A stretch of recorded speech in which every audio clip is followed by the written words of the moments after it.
Good afternoon, everyone. Welcome to tonight's meeting, our first one for 2025. Belated Happy New Year to everyone.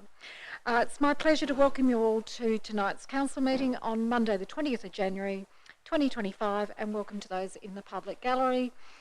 The time being 5:30 p.m, I now officially declare this meeting open.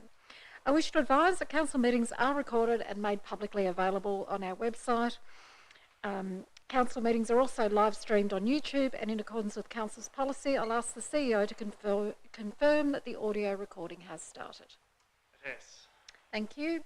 I wish to acknowledge the traditional custodians of this land, pay my respects to elders past and present, and acknowledge today's Tasmanian Aboriginal community. Our attendees this evening are myself, Councillor Reid, the Deputy Mayor, Councillor Gladeright, Councillor Antoli, Councillor Cordova, Councillor Dean, Councillor Fox, Councillor Midgley, Councillor Richardson and Councillor Street. From our staff this evening, we have the CEO, Mr Stewart, our Director of People and Finance, Mr Spinks. No, we don't. No, sorry, that's incorrect. Our Director of Governance, Recreation and Property Services, Mr Smee, Director of Engineering Services, Mr Reeve, our Director of Environment, Development and Community Services, Ms Shakuti, our Manager of Development Services, Ms Tyler Moore, our Senior Strategic Planner, Mr Stander, our Media and Comms Advisor, Ms Adams, our new Communications Officer, Mr Heather. Welcome to your first meeting, and our Executive Assistant, Mrs Morton. And we have apologies this evening from Councillor Bain, who is on a leave of absence. Now, just before we get into the agenda, there was we did miss a motion of the. We do have the appendices attached, but we didn't list in the agenda questions on the appendices.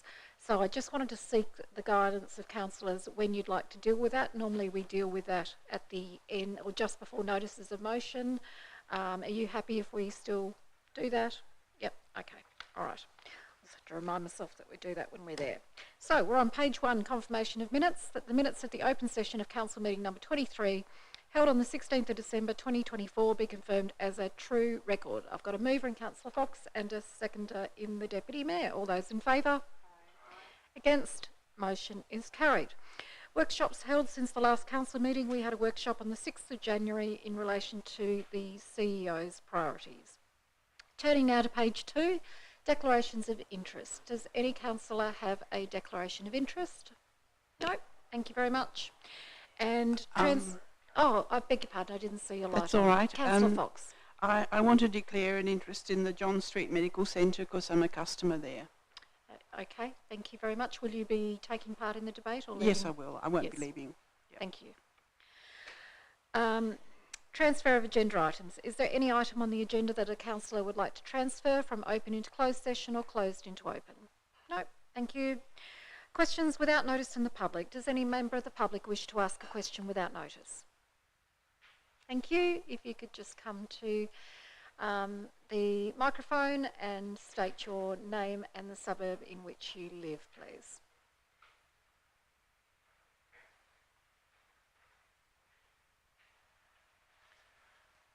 Hello, Charles Biggins, Leslie Vale. I have some questions for the CEO.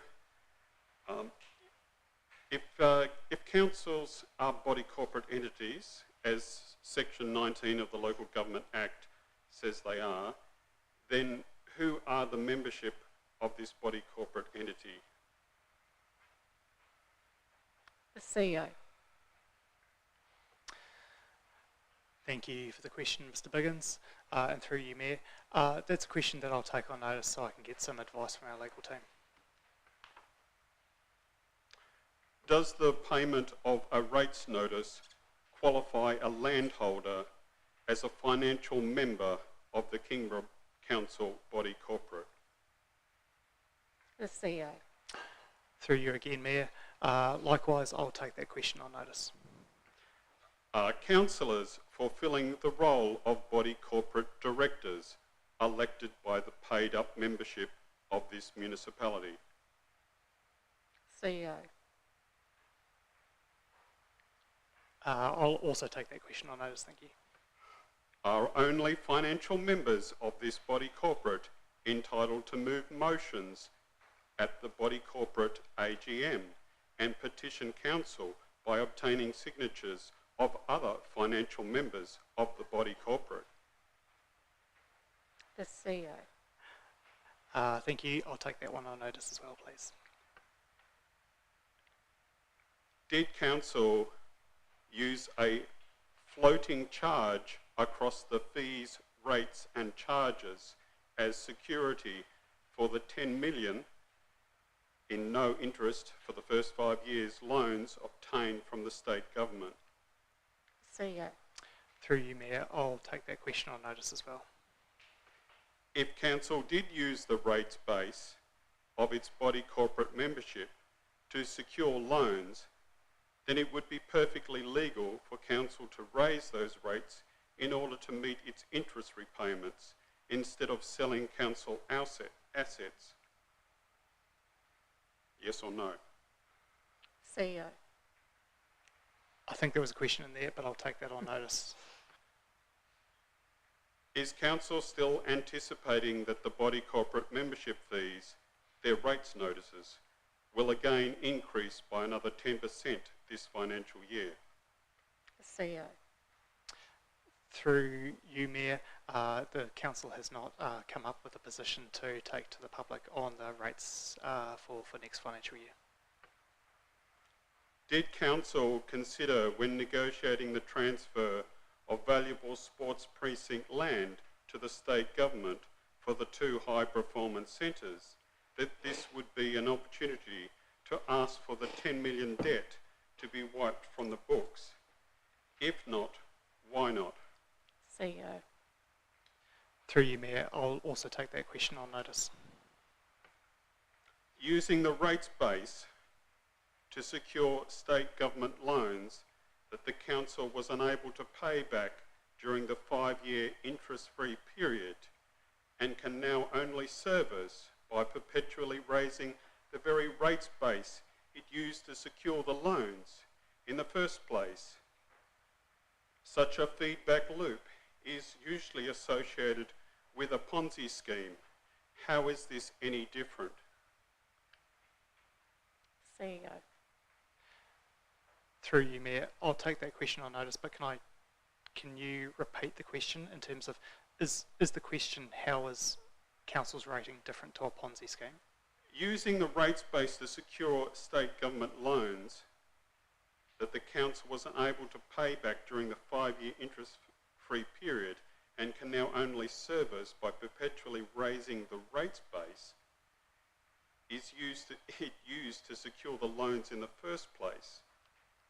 Okay, that's assuming that I'm correct in my assertions in those questions you haven't answered up to date. Such a feedback loop is usually associated with a Ponzi scheme. Thank you for that clarity. Yeah, thank you. Through you, Mayor, we'll also take that question on notice.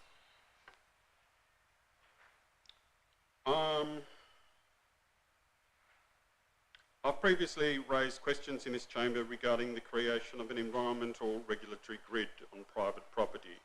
I've also asked questions regarding council's own exposure to liability associated with protecting those environmental and biodiversity assets.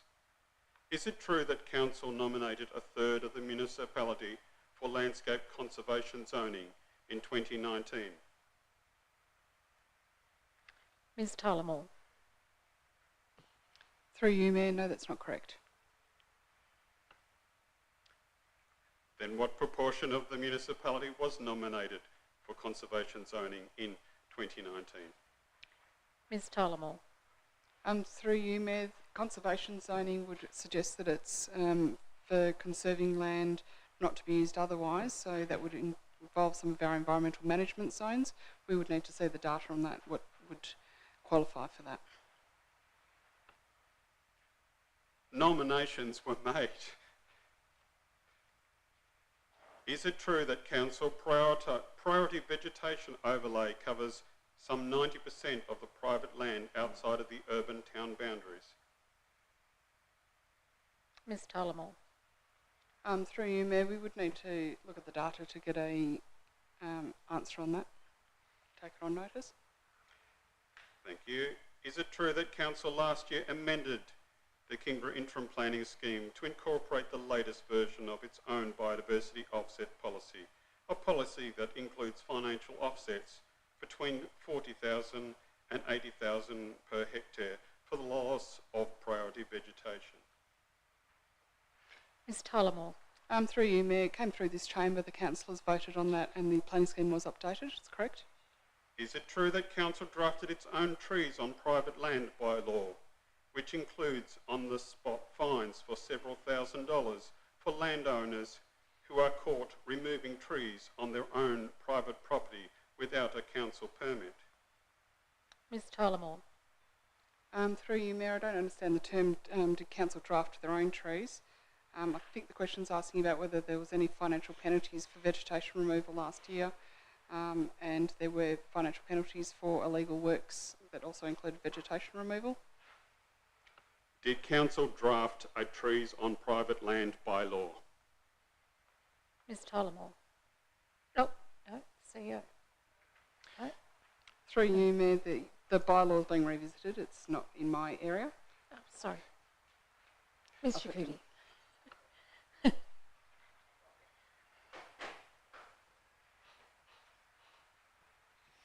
Through you, Mayor, there is a drafted bylaw. It's not enacted at the moment, and it requires council endorsement before it will become active.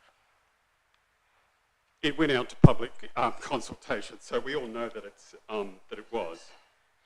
Correct. Did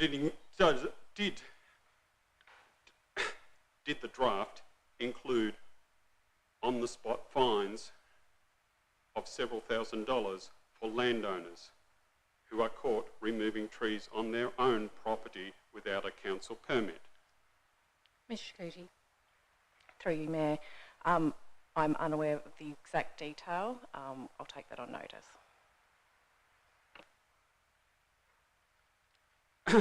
Is it true that council it's still council's intention to bring a version of the trees on private land bylaw into effect in 2025? Ms Shakuti. Through you, Mayor, the draft bylaw has been presented to elected members in a workshop. There will be more work required in terms of its review, and it will be up to the elected members as to whether that draft bylaw is endorsed in chambers. Is it true that council accepts no liability for the risks associated with maintaining a biodiversity-rich environment on private land? Ms Shakuti. Through you, Mayor, I'm not sure I understand the question. Need to take some time to answer that, and I'll take it on notice. Thank you.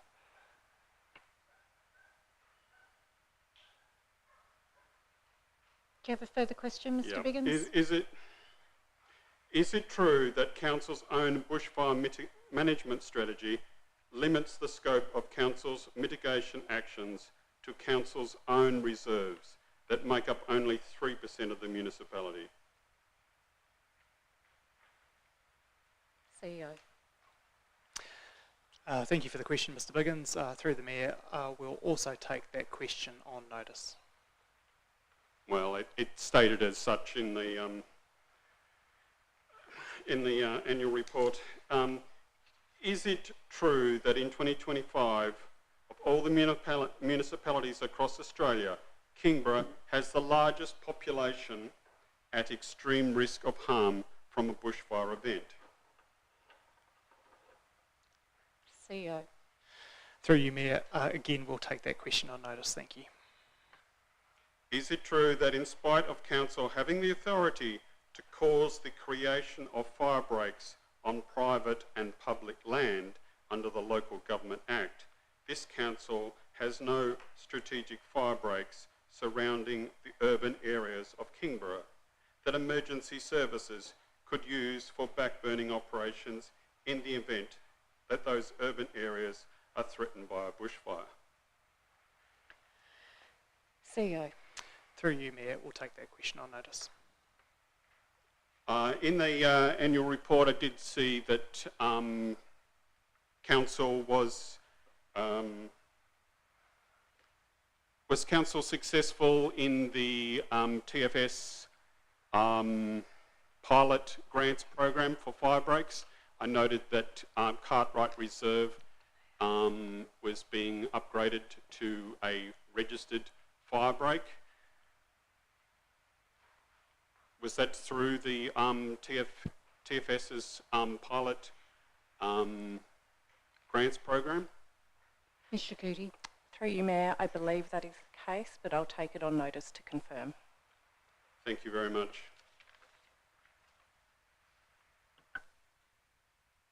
Thank you. Are there any further questions from anyone in the public gallery? No, thank you. That takes us to questions on notice from the public. We had three in, the first one in relation to LPS exhibition process from Mr Elcock with a response from Ms Tyler Moore. The second one in relation to public display of Christmas decorations from Mr Mitchell with a response from Ms Shakuti. And the last one on Planning Department staffing levels from Mr Jared Knightley with a response from Ms Shakuti. If you do wish to submit a question on notice, you can do so by completing the relevant form on Council's website or by emailing us at kc@kingborough.tas.gov.au. Takes us to questions without notice from councillors. Does any councillor have a question without notice? No? Thank you very much. Questions on notice from councillors. At the time the agenda was compiled, there were no questions on notice from councillors. Open session of council now adjourns at 5:47 and Planning Authority commences at 5:47 p.m. We are on, I've got a page number, I'm not sure what page we're on, page 5.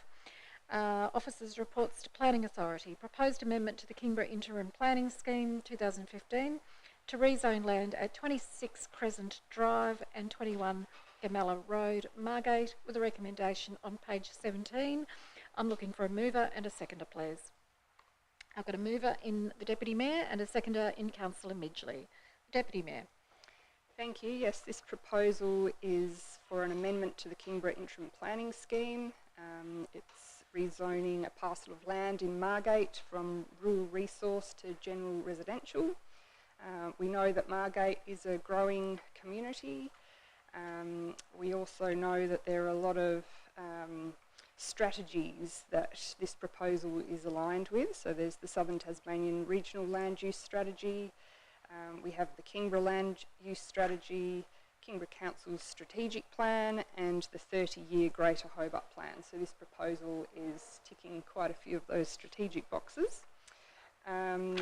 I did have a few questions around the flood study, but I think considering that we're just discussing tonight the rezoning rather than an actual development application, those questions may not be relevant, but it does say here that while more detailed flood modelling is required to determine how flooding will affect future development on the site and impacts downstream, the proposed rezoning can proceed as the proposed specific area plan provides the means to address flooding part of the future subdivision design. So I think at that point that's when we ask all those questions, but it is good to know that that is already being considered.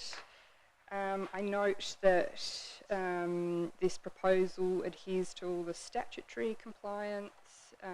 There will be an exhibition period. So all in all, I'm happy to support the recommendation. I see this as being a great benefit to the Margate community, and yeah, I'm happy to support. Thanks. Thank you, Deputy Mayor. Councillor Street and then Councillor Antoli. Thank you, Mayor. I'm broadly supportive of the motion before Council.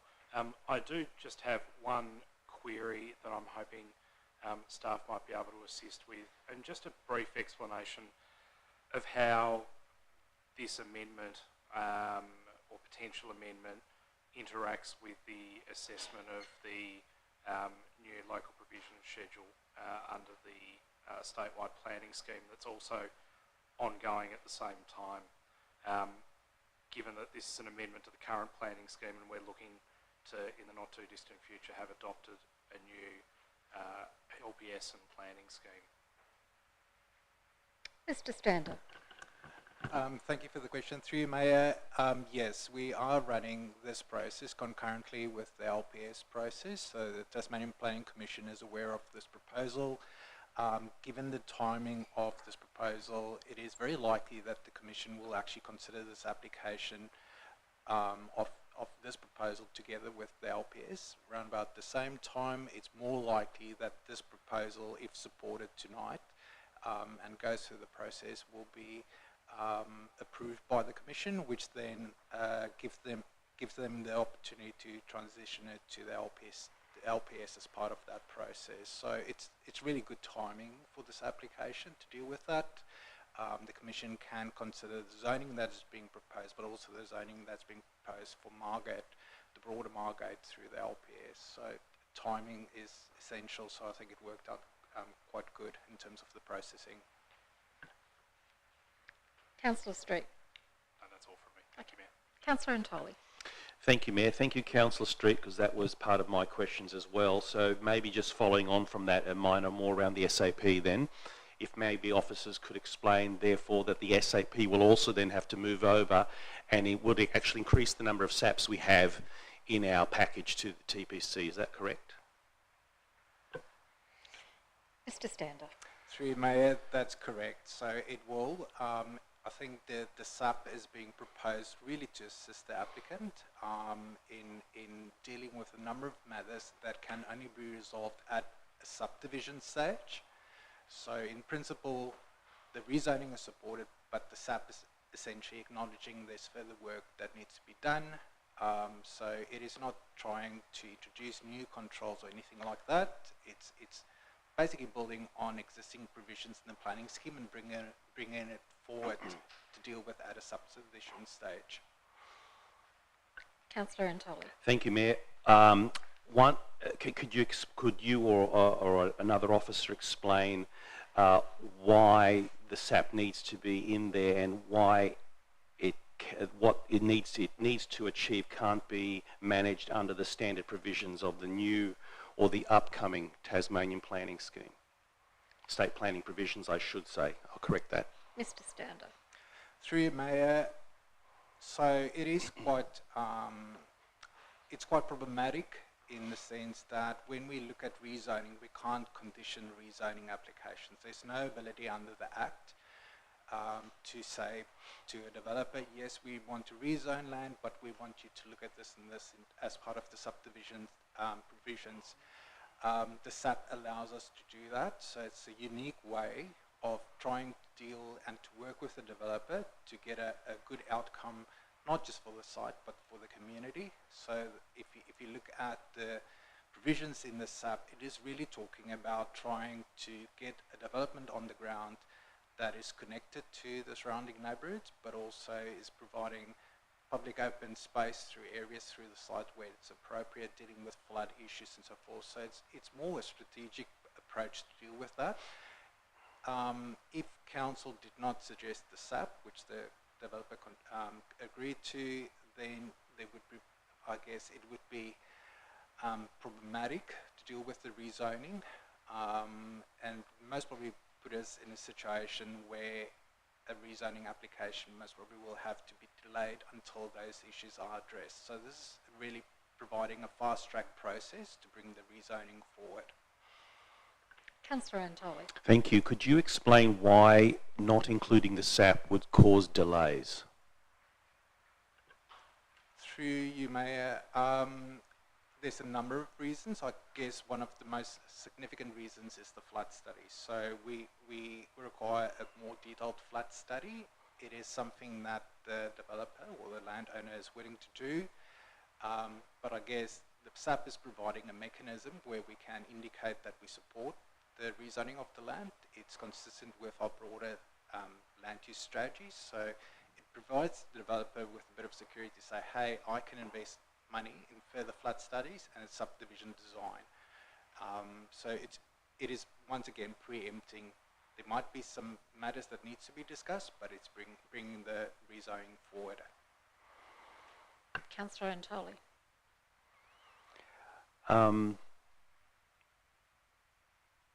I had a follow-up question that just popped out of my head.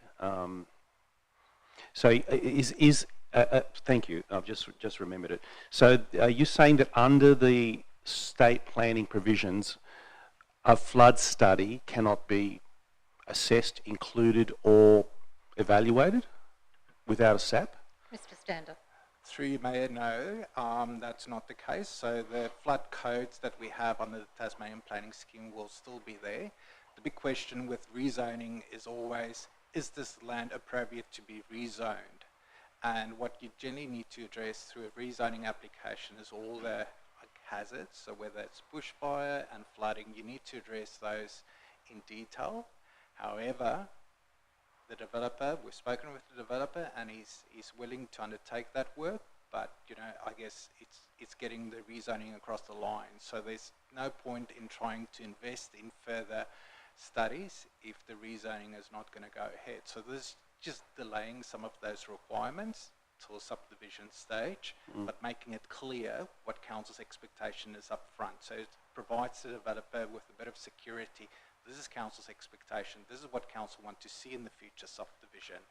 And those provisions are all there to ensure good community outcomes. So it's bringing some of those requirements forward so it's not a surprise later on.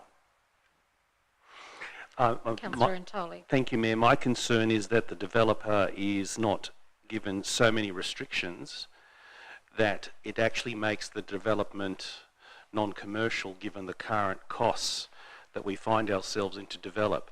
So there's a certain amount of square meterage that the developer needs to make it worth his or her while to develop.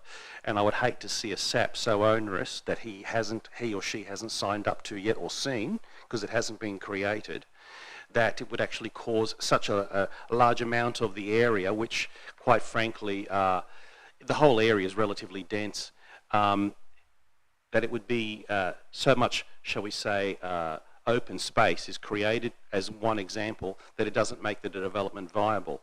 So how do we have some sort of a guarantee that we don't actually place the developer in such a position that it never goes through? Mr Stander. Through you, Mayor, I can advise that we actually did talk to the developer about the SAP. So this draft SAP was actually provided to the developer and his consultants to have a look at. So it's been provided to the developer as a solution to deal with the application. So they're fully aware of the draft, they've seen it. If there are components of the SAP that they're not satisfied with or have issues with, they will have the opportunity during the exhibition process to provide a submission to council to consider that. The advice that I got from the applicant, preliminary advice, is that they're generally supportive of the SAP. They understand what council is trying to do through that. So I think it's not something that we would present to council if we didn't have the support from the developer in principle. Mm-hmm. And if I may, Antoli. and are SAPs typically, do they need to be approved by council before they're actually ratified? Mr Stander. Through your Mayor, it's like any planning scheme amendment that needs to come through council. So council first need to initiate it, then it goes through a public consultation period, it comes back to council to consider those representations, and then it goes to the commission. Thank you. That's all my questions for now. Thank you, Mayor. Thanks, staff. Thank you, Councillor Antoli. Councillor Fox, I had next, and then Councillor Cordover, and then Councillor Midgley. When I saw this application, I thought my main concern is really that it's so close to an light industrial zone, and I'm aware that there is a possibility under the SAP to create various sized lots. And I'm just wondering whether what other mitigation council might be able to provide in order to protect the industrial zone from noise complaints or other complaints in the future. Mr Stander. Through you, Mayor. Yes, that's correct. So the SAP, first of all, is requiring a master plan approach. So that gives the opportunity for the developer to come sit down with council and we have a look at the potential to subdivide the land, have a look at the lot yield, have a look at the public open space that we require, have a look at the flood issues, and then we also look at land use conflicts. So that the specific area plan is requiring a master plan that considers the implications on the industrial land that we want to protect, and there's specific provisions in there that is essentially requiring one or two things. It's requiring a buffer next to the industrial land through some setbacks, or as an alternative, it is encouraging larger lots next to the industrial land. So it's giving that level of flexibility. And if we go through the controls, you will see that a lot of the controls actually comes down to flexibility. It depends on what the design is going to be. Nothing further, Councillor Fox. Then next I had Councillor Cordover and then Councillor Midgley. Thank you, Mayor. And that was good to hear those last answers. I do particularly support that master planning approach. I think having that strategic angle rather than ad hoc development obviously paves the way for better community outcomes. I've got a couple of questions around, the two elements that I'm quite interested in are the flood study and also the trees, the high conservation value trees. So in terms of the flood study, I'm looking at page 13, 8.4. The quote is, while more detailed flood modelling is required to determine how flooding will affect future development on the site and impacts downstream, the proposed rezoning can proceed as the proposed SAP provides the means to address flooding as part of a future subdivision design.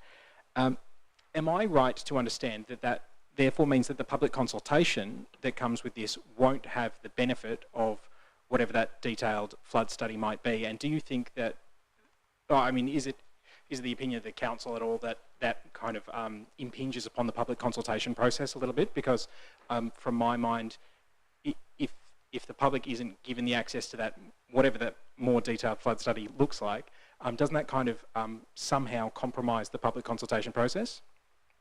Mr. Stander. Through you, Mayor. So what the SAP requires is for developer, once they do their subdivision design, to undertake that further study. So the preliminary flood studies that we received indicate that the highest risk is actually along the water buffer area, the creek area, and that is the developer's intention to actually utilise that, to mitigate flood issues, but also to provide public open space.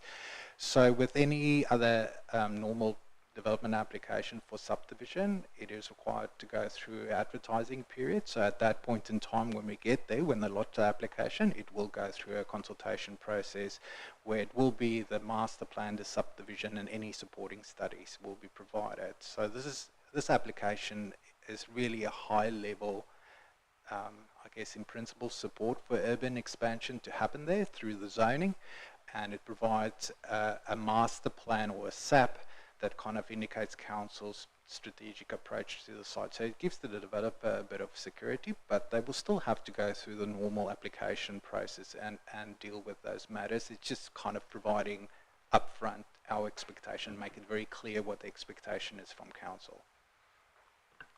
Councillor Cordover. Thank you, Mayor. That's comforting to hear. So if I understand correctly, that almost means that the public, in a way, gets kind of two bites of the apple, in the sense that we get this high-level public consultation now about just the intention in general to have a SAP here and to have a different use of the land than it currently is being deployed for. And then when whatever the master plan ends up looking like, then the public will get another chance to have their say on what that looks like. That's great. So when it comes to the trees, the high conservation value trees, I'm interested to know what were the kind of on-site environmental assessments that took place. And particularly, I guess what I'm interested in really is, so it's a 13-hectare site, and with that waterway buffer, it actually sounded quite encouraging from the way that the report's written, particularly where it says that the waterway buffer will provide, one of the things that it has to provide is a practical pedestrian walkway and linkage through the site. So I'm interested to know in the high conservation value trees, so what were the environmental assessments that took place on site?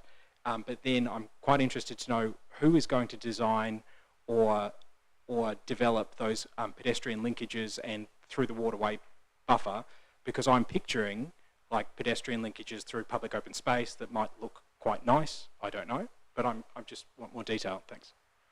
Mr. Stander. Through you, Mayor, that's a good question. So the applicant did provide a natural values assessment up front that identified those trees. What the SAP is really trying to do, and is actually simplifying the current biodiversity code by refining the mapping, and it's basically the mapping in the SAP identify the areas where we want special consideration. What the controls in the SAP is really requiring is to say, well, try and protect these trees, and if you provide these trees, provide that within the waterway buffer, and consider that in conjunction with how you provide your public open space. So it's trying to do a number of things at the same time. What it is, in a nutshell, what it's trying to do is to maintain the natural flow of stormwater and flooding through the site, but also utilising that as a feature within the site to provide public open space and then your pedestrian connectivities and so forth. So it's not something that the developer will do by themselves, it's something that they will do in consultation with council at that stage. And that is the main aim really of the specific area plan, is to try and encourage that upfront discussion instead of just providing an application to council and taking it through the normal process. So the intent is to try and deal with those issues up front before a developer spend too much time on reports and so forth. Thank you. Anything Through you, further? Mayor. I'll just conclude my remarks, Mayor, by saying that I think that it's good that we're taking that strategic approach, as I said at the front, maintaining that natural flow path of Tramway Creek and hopefully incorporating pedestrian access and elements that are good for community building as well. I think that's going to be important. Hopefully, this type of methodology will be a good precedent. I'm sure we already do it in many ways, in many iterations, but it's a good way to approach these things so that we can get good community outcomes and also, with careful planning, make sure that we don't completely compromise the natural values of the site. So we recognise that development does have to happen, and it can happen in a kind of environmentally sensitive way, but that does require good planning at the start. So I realise it's early days yet, but this is a good methodology to go forward. So I am going to be voting in favour of this. Thanks. Thank you, Councillor Cordova. Councillor Midgley. Thank you, Mayor, and thanks to my colleagues for the great questions, some that I had thought about, and I do agree, following Councillor Cordova's comments regarding the specific area plan and the master plan and Officer's response, that it is a really important part of inclusion in this amendment with hopefully good planning outcomes. A further question regarding the high conservation trees. There is reference that the SAP will include minimise, sort of mitigate, but at all can we make the language a bit more definite to protect those? Mr. Stander. Through you, Mayor, I'm gonna try and answer this and look at my manager if she wants to add something to my answer. Look, from my point of view, the controls, the vegetation controls that we have in the SAP is not that dissimilar from the provisions that we have in the biodiversity code. So it's essentially saying try and accommodate existing vegetation in the development, and where you can't, you know, there's alternative pathways, whether it's through offsets, but essentially what the SAP is requiring, and it's quite explicit, that as a starting point, the intention would be to try and incorporate those trees within the public open space network, and then to look at the balance of those trees and to see how you deal with that through the subdivision design. So it's really focusing on that public open space and the connectivity through the site. Thank you. Thanks. Councillor Midgley. Thank you. Another question regarding the reference to housing types. It states there'll be a range of housing types. Does that mean social and affordable? And if not, have we had a discussion with Homes Tasmania, I guess, around some future land developments across Kingborough? And is there any leverage we can pull there to inclusion of that? Ms. Tyler Moore. Through you, Mayor, the application is only for the rezoning, not for the development, so it's limited in what we can put as, we can't put conditions on there per se. I guess in a SAP you would have the ability potentially to incorporate housing types or affordable housing but that would be up to whether the Planning Commission would accept that, and I would probably err on that they're less likely to require that or allow that to be required through the SAP. So we obviously write the SAP, but they have to approve the content of it, and I think it's unlikely that they would. To do that doesn't mean we can't. It doesn't mean also that the developer can't take it upon themselves to provide that type of housing, or go into partnership with someone like Homes Tasmania or a private housing company. No, council hasn't approached them for this application. We're still in the early stages of rezoning, so it'd be premature to have any of those discussions. We do have discussions from time to time with the state government about sites that we identify that are suitable, and they do reach out to the councils and say, have you got land we can build some more houses on? So that's to do with land that we own, and occasionally we might see land that we think is suitable for them, which we have flagged with them. Whether they pursue that or not, we're in the dark about that. So certainly the developer could go through that approach if they wanted. Great, thank you. And a further question regarding the master plan. So yeah, it's great to see that there's an inclusion of a master plan. Will that specific master plan come to community for consultation or council? What's the sort of process regarding that? Mr. Stander. Through your Mayor, it will form part of the subdivision application. So it will come to council once the application for subdivision is lodged. We talk about a master plan approach, but it's really facilitating subdivision when they sit down, the developer or landowner sit down and do the subdivision design. We want them to consider a number of matters that's not always required through just a normal subdivision process. So it will be the same time when that is presented to council. Councillor Midgley. No? Any further discussions? No?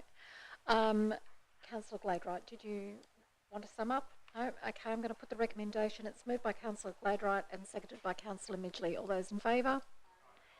Against? Motion is carried unanimously.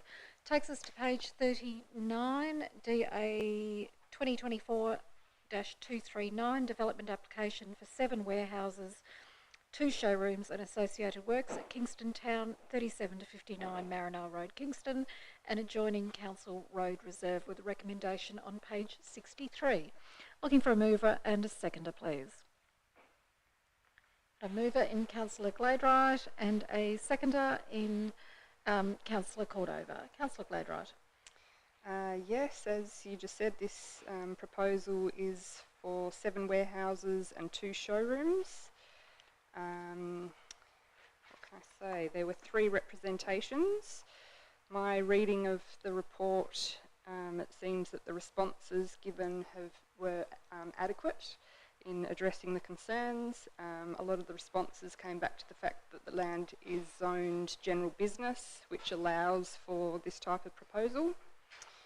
I think it's encouraging to see that businesses want to operate here, so I think it's a positive thing. I note that there are 24 conditions and 5 advice clauses, and I'm happy to support this.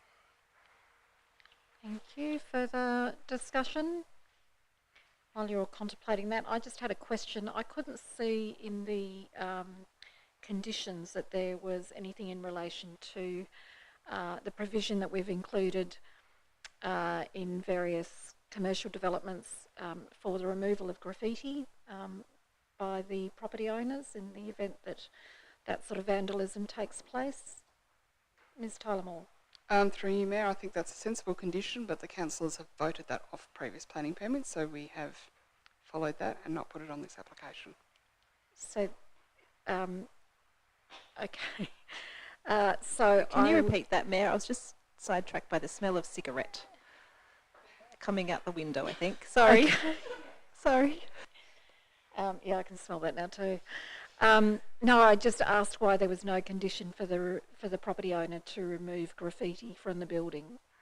It's just that we now have a graffiti removal guidelines, and I thought that that included the provision that in all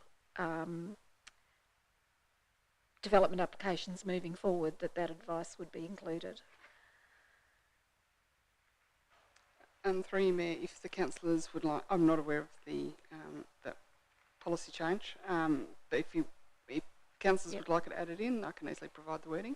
Yeah, we would. I'm happy I to. think given we have been spending a lot of time recently talking about graffiti removal, as there's been an increase in graffiti vandalism. I prefer to call it vandalism because that's exactly what it is.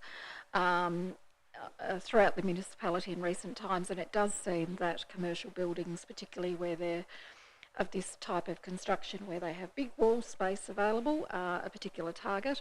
And so I think it'd be appropriate that we do put it on the owners, because one of the issues that we're having now is that because we haven't had that in the past, we're at the behest of the property owners now, whether they choose to clear off the graffiti or not. So it would be appropriate from now on in to ask property owners to have it removed, as we have done in the past in a number of applications.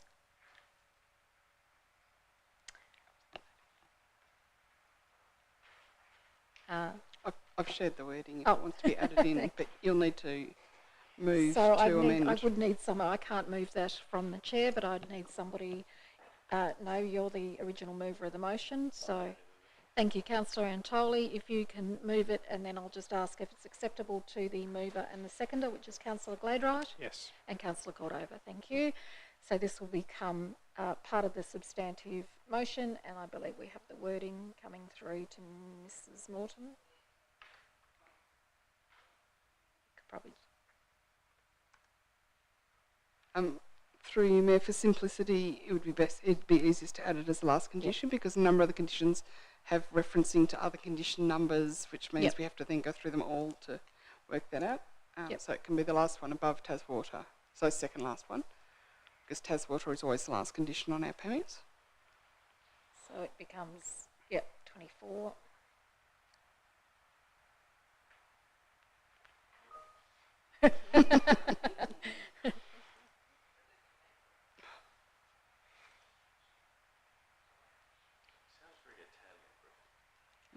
I suggest it is, Councillor Antoli.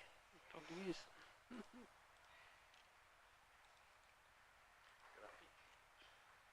Thank you very much. So that becomes part of the substantive recommendation. Is Councillor Fox, you have your light on. I guess this is just an historical observation, but it's also a question in that this land that the proposal is proposing to develop, originally the Kingston Town Shopping Centre was deemed by council to be in conflict with the central business district of Kingston, and when Kingston Town expanded, they council very reluctantly allowed them to do so. And even though this land is zoned general business zone, I'm surprised that there have been no concerns raised about expanding this area, which is kind of non-conforming with the strategy of maintaining business in the central area. It's probably a bit late to raise this issue now, but I'm just wondering if staff have considered that issue, or if it's so long ago that the concerns might have been overlooked or forgotten about. Ms. Tullamore. Through you, Mayor, when we consider a planning application, we need to consider the scheme at the time. And the scheme has said that this is zoned general business, so we are bound by the rules of the general business zoning that's there, and unable to look at the past. There would be no ability for us to refuse it on a historic matter of what happened, which was before my time. So it's simply that it's in there, and then we have to assess it under that. I agree, it is unusual. This site is unusual. It sits on its own up on a hill, surrounded by residential uses and obviously the educational uses as well. It is what it is. The site is there. The site, in a general business zone sense, is, in our opinion, underdeveloped. It would make sense that that's better developed and improved on that site, and we've had discussions to that effect. So because we need to obviously provide services, places of employment and useful uses on the sites for our residential uses. So it sort of complements but doesn't take away from the activity centre. If it was trying to set up its own high street, if you like, then that would become more problematic, but given it's isolated and the way that it presents to the two street frontages, it's not likely to become a real competition to the principal activity centre being Kingston. I'd Councillor like to Fox. say thank you very much for that explanation, and I'm pleased that the staff are aware of the issue. Thank you. Thank you. Is there any further discussion? Councillor Cordova. Thank you, Mayor. Just one question. I just wanted to address, I guess, the representations that came through, 3 submissions opposing, and they're addressed, I think, quite adequately in the report, but I did want to just unpack a little bit about the traffic impact assessment and the notion that was raised in one representation around advocacy for separate turning lanes onto Marinara Road would be helpful to safeguard a meaningful traffic flow on Marinara Road itself. And the response on page 60, I think, is it's quite succinct. So I'm just hoping that we can get a bit more detail about what the traffic impact assessment said, and maybe unpacking how we can allay the concerns of those residents around the traffic impact. Ms. Tylemore. Through you, Mayor, without going directly to the actual report and pulling out the details of it, because I have read it, but I don't remember every detail in there. Essentially, the scale of this development on its own didn't warrant enough for that modification of the road. The road could cope with it. The matter for general safety and how the road's coping today is a matter for council to consider, the engineering services to consider, and obviously there might be a cumulative impact on the site over time. So should the site be developed with much bigger development, or if this was a bigger development, then it may warrant a need for modification of that road, including turning lanes, islands, lights, etc. But the traffic assessment, which was reviewed by our development engineers, was satisfied that it didn't warrant that kind of upgrade just for this development. But it's certainly something council engineering services would need to look at into the future, whether that's warranted and how they might go about dealing with that. And if it was in alignment with a bigger development on this site that increased that, or if the developer wanted to, it doesn't mean that there couldn't be a contribution from that site, but it would need to be worked out in detail. Councillor Cordova. Thank you, Mayor. Just to conclude my remarks, whilst I do recognise and acknowledge the representations made, there were 3 of them, and I guess when I was thinking about this proposal and looking through the responses, which I found adequate by the planning officers, but also the notion that I think the somewhat intensification of activity at that site is, whilst there's, from some people's perspective that's a bad thing, but from another perspective it's good for economic activity, it's good for jobs, and it's good for, I think both the business owners and the customers will really appreciate the development taking place, and it really is the right place for that type of development. So I think with all planning matters, it's always about horses for courses and the right thing at the right spot, and really I can think of no better place to have this type of thing. So I think even though there are 3 people or 3 submissions that made their views clear, and I do appreciate them taking the time to do that. That's why I wanted to address it directly, to say that I acknowledge your concerns, but also I think that there will be more than those 3 representations out there in the community of people, the business owners and the customers, who will appreciate appropriate development going forward in that site. Thank you. Thank you very much. Councillor Midgley. Thank you, Mayor. I had a question just in regards to the Maranoa feature wall, comment regarding that. Is there any way that we can ask the developer to consider like a public art mural or something to soften Ms. that? Tylemore. Through you, Mayor, we wouldn't, for a site like this, we wouldn't specify by way of condition that it had to be a mural. There's a lot of work that goes into mural negotiations, if you like, and it's not because of the work, it's just the obligation where the scheme calls it up. Certainly we have in the past worked with developers and got some great outcomes. The fast food takeaway places in the main street with the bird on the side of the Young's Table is a really good example where it was in that urban environment. There is a condition in the permit that asks for a treatment of that wall, so they may choose to consider a mural, knowing that what one person thinks looks great doesn't necessarily mean other people. It can be quite controversial in times. So that is something they could come back with. It's not something we would specify. We think that'd be too onerous and too specific. Other treatments that they may do, they may use variation of materials, variation of colours, combination of materials and colours, wooden battens, patches of dark grey, lighter grey, just so that it's not such a blank canvas. And also we note that we've got condition to landscape that frontage fairly heavily to try and reduce that visual impact, because it's not the ideal outcome having that blank wall there, but it's such an unusual site of the way it drops away. It just was impractical to try and get glazing at that bottom level. If it was an ordinary street, we wouldn't have really thick landscaping in front of it, because you can't see into the shop and all those sorts of things. So it's the best outcome for the site. On murals, the developer may choose to go down that path, and we would work with them if that was the case. Thank you, Councillor Midgley. Any further discussion? Otherwise, I will ask the mover and the seconder. So, Councillor Gladeright, did you want to sum up? No? Okay, I'm going to put the recommendation as printed on page 63, and we have in there the additional clause that we inserted. All those in favour? Against? Motion is carried unanimously. Takes us to the end of the Planning Authority, which adjourns at 6:26 p.m. and open session recommences at 6:26 p.m. We're now on page 116, petitions still being actioned. There are no petitions still being actioned, and there were no petitions received during the last period. So still on page 116, cash in lieu of parking for John Street Medical Centre, with a recommendation on page 119. I'm looking for a mover and a seconder, please. A mover in Councillor Midgley and a seconder in Councillor Gladeright. Councillor Midgley. Sorry, I'm just moving this because no one else had.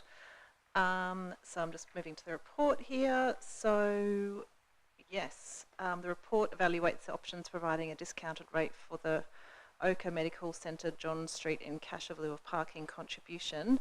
Can staff just give some further historical information in regards to this, please? Mr. Stewart. Yeah, thank you. Through you, Mayor.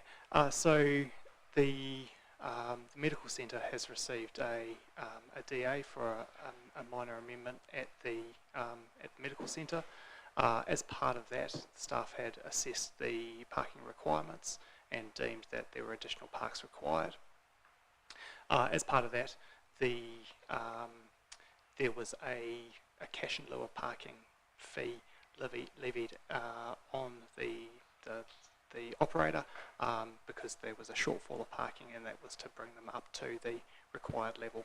There had been some discounting of that already applied through the assessment process on the basis of telehealth services being provided by the operator. Since that time, the operator of John Street Medical Centre have approached council under the fees and charges policy around sort of the waiving or subsidising those charges. The policy provides for above $1,500 that it's under the delegation of the Chief Executive to make a determination on that. However, given the quantum of this, I felt it was appropriate to bring it to council for a decision on whether or not further subsidy should be applied to the operator. The operator has provided their, appeal or bid to council for subsidy against those fees and charges of the cash in lieu parking policy on the basis of community benefit associated with the medical services that they provide. So there's a detailed report that goes through a number of areas, including the risks associated with making a decision of this sort, but have brought it to council for a decision. Thank you. Thank you. So just with the historical of this, currently there is enough adequate parking there and I guess because they have that extra parking at the back of the centre, it is adequate Mr. Stewart. now. Yeah, through you, Mayor.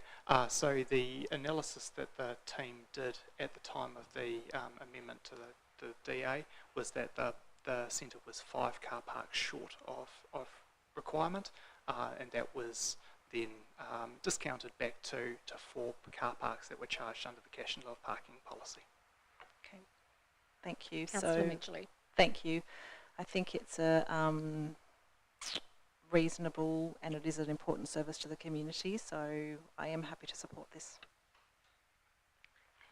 Councillor Cordova. Thank you, Mayor. I'd like to be convinced a bit harder, please, because it is. So just so I understand, as it says in clause 4.3, the total amount that we were talking about was $82,110, and so a 25% subsidy on that would be. I'm trying to think of a better use of the term. Well, subsidy is the word, but one could say a gift or a benefit provided of $20,527 to the Oka Medical Centre on John Street. Are my figures right, that we're talking about a $20,500 subsidy to that business? Maths is not my strong point, so I should not be the one answering that. The CEO. I haven't got the calculator out, but yes, it would. My ballpark maths is it's just over $20,000. Yeah, thank you. So obviously medical centres are a good thing. They're absolutely critically important, and also I think it's a timely moment to say that we need more of them, and Tasmania's healthcare system in general could be improved, and kudos to the amazing workforce that is doing an amazing job despite many challenges. But my perspective here is that we're basically asking for the community to subsidise that parking, whereas this business, because this business won't. Now, I think it should be, as a general rule, about capacity to pay rather than about how good the business is, because I would argue, there's a lot of businesses that are doing really great things for the community. We love those businesses. Just think of your favourite coffee shop or your favourite dentist or your favourite, you name the business that's in Kingborough that you love to patronise. So if we start making judgment calls about who gets the $20,000 gift and who doesn't, I think it's quite precarious. And my preference would be, if a business says we don't have capacity to pay, or this will significantly impact our ability to do business on this site, that to me would be a better calculus for deciding to give that gift. So I am still, I don't really want to flag which way I'm going to go on this one, because I'm very open-minded, and I just really do want to be convinced why it is that a $20,000 gift from the ratepayer, can I please have some indication of if they do have capacity to pay, because that kind of will impact my decision, because if they've got plenty of cash flow, and if the business is a very viable, good business, and they were going to stay here anyway, then I just think we really need to unpack that. Thank you. The CEO. I think there might be too many lights on. Thank you. Through you, Mayor. So capacity to pay hasn't been part of the analysis on this. The criteria under the policy that the applicant, the assertion that they made to council was it was on the basis of community benefit that they were making that claim under the policy. So yeah, we don't have an analysis of their capacity to pay as part of this. So I'm unfortunately unable to provide you that. Councillor Cordova. Thank you, Mayor. I will just open I'd like to hear my colleagues' opinions when it comes to the notion of community benefit. I'll just reiterate that, a local community cafe has enormous community benefit. The local dentist, enormous community benefit. The local, insert any name of any really good business that's doing great stuff for Kingborough residents. So they are setting a precedent here. They are going to come to us as well and say, well, you did it for a medical centre. Well, we're a chiropractor. What about us? We are, there's a million other businesses that should get it based on community benefit. So that's why I reiterate that I think the test should be capacity to pay and hardship provisions, as opposed to the test being, just because you're doing a great thing for the community. There's a lot of businesses doing great stuff for the community. Thank you. Thank you, Councillor Cordova. Next I had Councillor Antoli and then Councillor Gladright. Thank you, Mayor. regarding 2.1, I'm trying to understand the connection between, and forgive me if I'm a bit thick, that the addition of 2 consulting rooms then amounts to the loss of or compensation for 4 car parking spaces. Can someone help me understand the connection between that? Ms Shakuti. Through you, Mayor. So it's quite complex, the background of calculating the deficit in parking. So our staff had to refer back to the number of parks approved in the previous approval, and then the existing park spaces at the facility and whether that was in deficit or not, which it wasn't, and then the requirements under the current scheme, and there was, that had to be calculated with all of those considerations. So we're very confident that the deficit was 5 spaces, considering all the different things that had to be taken into account with that calculation, and then a relaxation of 1 space was given in accordance with the performance criteria in the scheme. Okay. So that I can understand, and the community who's watching this can understand as well, when we add an extra consulting room to a business like this, in this case 2, there's going to be a loss of parking to other people who want to use the space, and therefore there needs to be a compensation because it increases the number of patients who use the parking area. Is that the logic? So under the apologies, through you, Mayor, under the scheme, for a medical centre, then in the current scheme, there needs to be, for intensification of a medical centre, there needs to be 5 spaces per health professional providing services. So that's your starting point. You then need to look at the spaces that are already provided in accordance with the professionals providing health services, and then in this case we also had to refer back to the previous permit and what was approved for the previous permit. I see. Councillor Antali. I see, okay. I agree with the author of this proposal's view that a 25% discount is fair. I think they provide a valuable service. No disrespect to chiropractors that I see once a month. I think doctors provide a more life-changing value than chiropractors, and I'm happy to rank them slightly above. I know it might offend somebody out there, and I think especially that they look after the number of elderly people as well at that particular practice.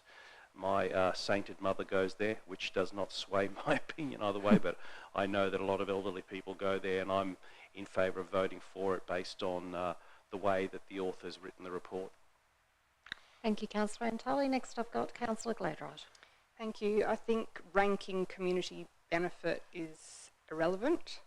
I think the reason that I'm convinced with this report is because they submitted a traffic impact assessment which included a parking demand survey, and they noted that because they have changed their services, a lot of it to telehealth, it means there's a 25% decrease on the number of people physically attending the practice, and that is the reason that I will be supporting this. It's got nothing to do with capacity to pay or who's more beneficial to the community. I think that all those things are completely irrelevant. This really just comes down to the fact that they can demonstrate that there is a 25% decrease in the physical attendance, and therefore I will be supporting this.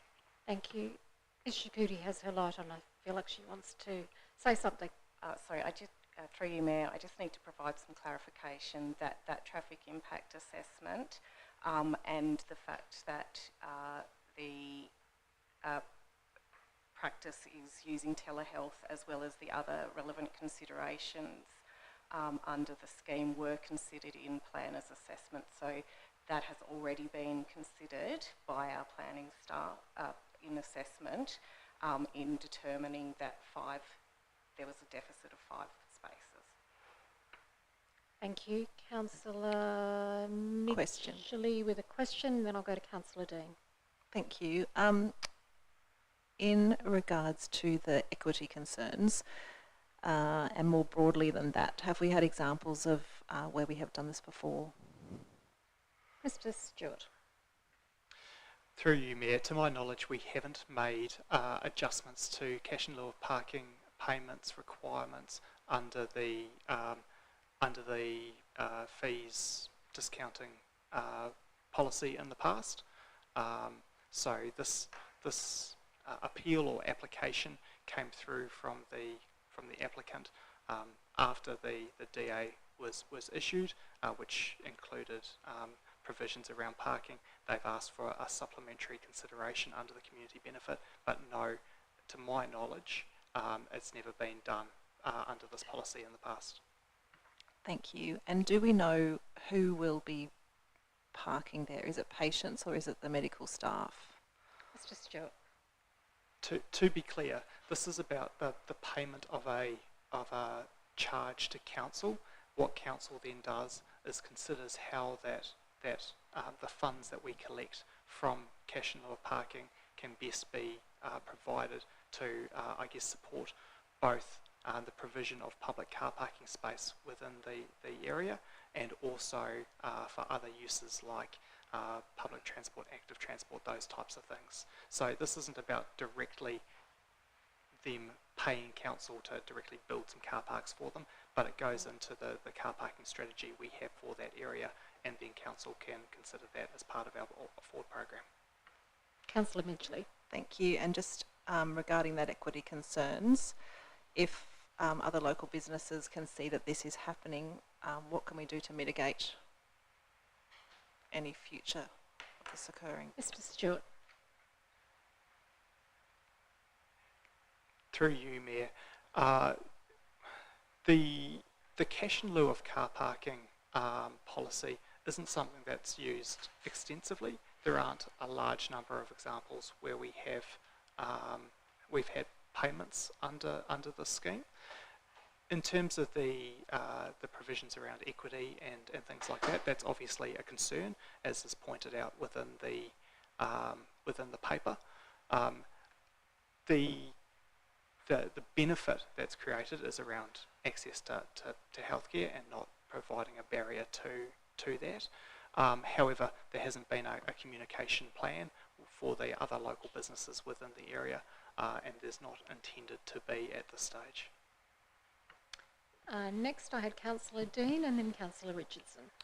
Thanks, Meg. So can I just check, they're actually trying to waiver the entire fee, arguing that they are providing community benefit, but we have come to the 25% reduction. Mr Stewart. Through you, Mayor. So the applicant didn't specifically articulate how much they were looking for council to waive as part of this process. Certainly my read on their correspondence with myself was that they were looking for the whole amount to be waived. Certainly that was not something I was willing to recommend. Councillor Dean. So the community benefit really, if we're not considering it, that really has no relevance to this whatsoever, despite it being a GP in the CBD and they provide additional consulting rooms. We've just gone on purely the fact that they're putting an extra couple of consulting rooms, and due to online telehealth, we consider we've done a slight reduction because not as many people turn up anymore. It's got nothing to do with community benefit. It's just about what we've deemed is the amount of parking spaces they should have. They don't have them, so they have to pay. I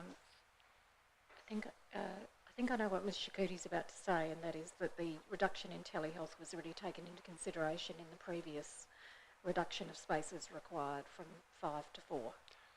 And this is in addition, but I'll hand over to the CEO. Is that what you were going to say? Supplementary to the Mayor's comments, and we might have other staff advice that's provided as part of this response as well. So our policy has certain criteria through which we can discount our fees and charges that we provide. Under that, the applicant has suggested that the area that they identified as being the appropriate criteria for the consideration of this was around the fact that they provide a community benefit and availability of accessible medical services is an important community service. Councillor Dean. So in which cases have we applied a community benefit waiver for a business or anything where they've had to provide additional parking? The CEO. Through you, Mayor, I'm not aware of, if the question was about parking, I'm not aware of any that we have ever provided that for in the past. In terms of other fees and charge reductions that we have provided, look, I'm not consciously aware of any that of a similar quantum to this, or of a there's probably no analogous example of this, which is one of the reasons that it's been brought to council for your determination.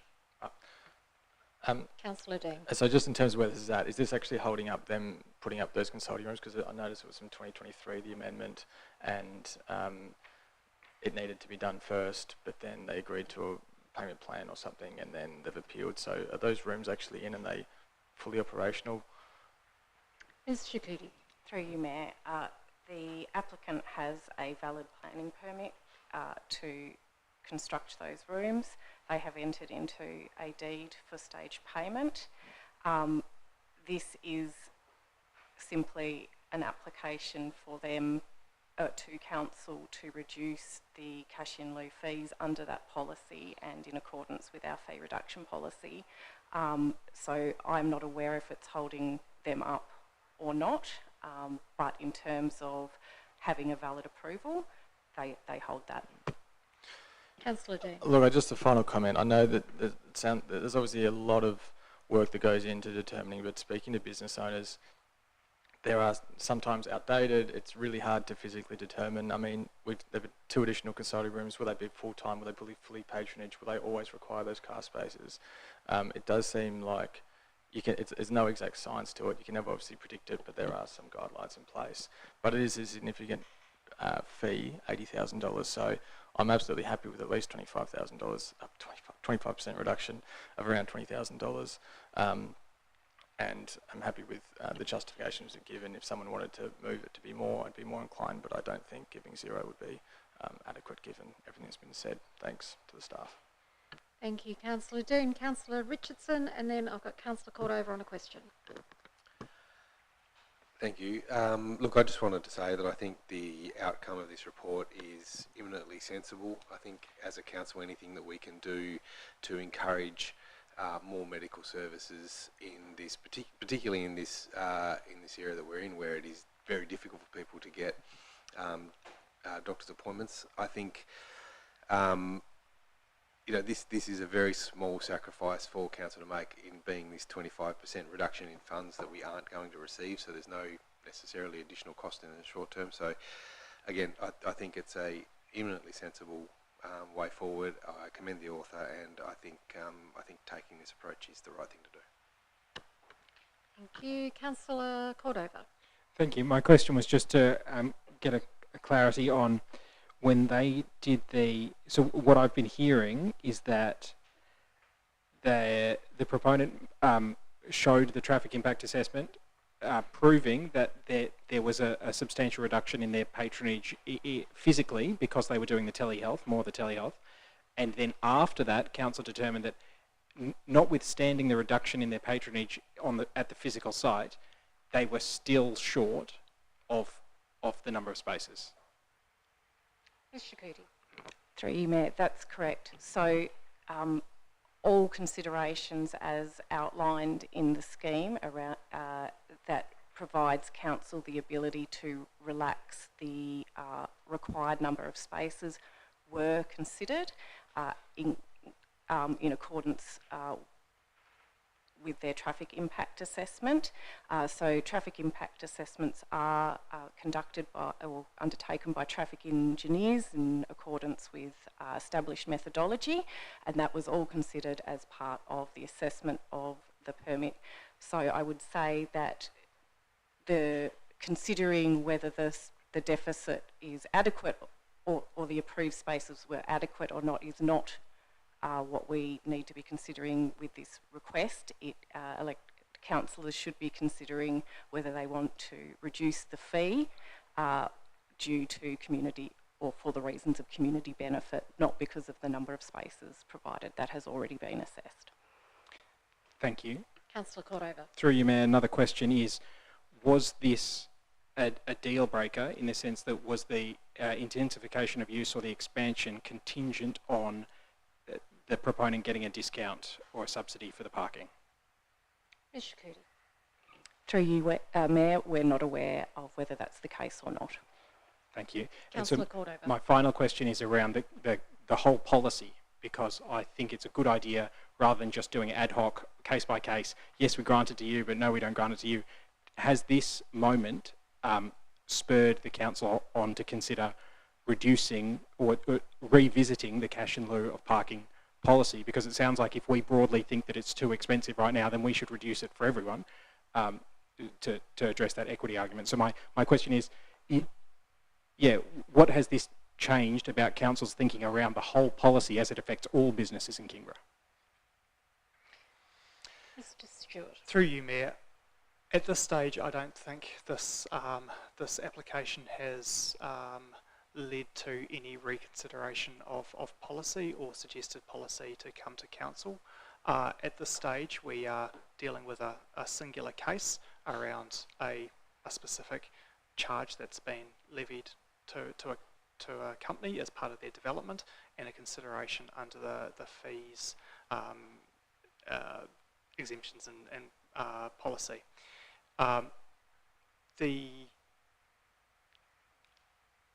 There may be some precedent that a decision today might set, and that is something that council needs to consider as part of your decision making, and whether or not this becomes a more regular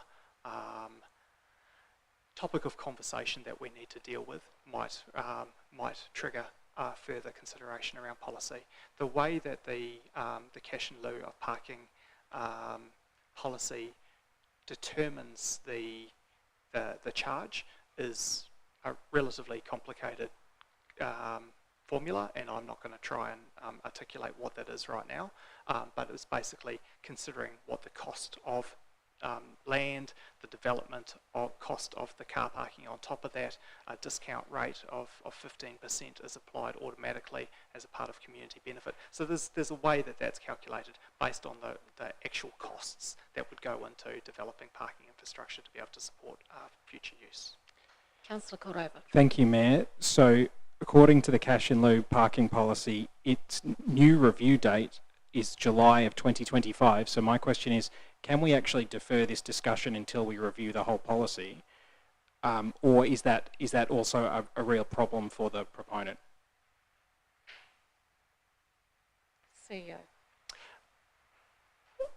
Through you, Mayor, I'd suggest that is an option. I probably wouldn't recommend it as an option.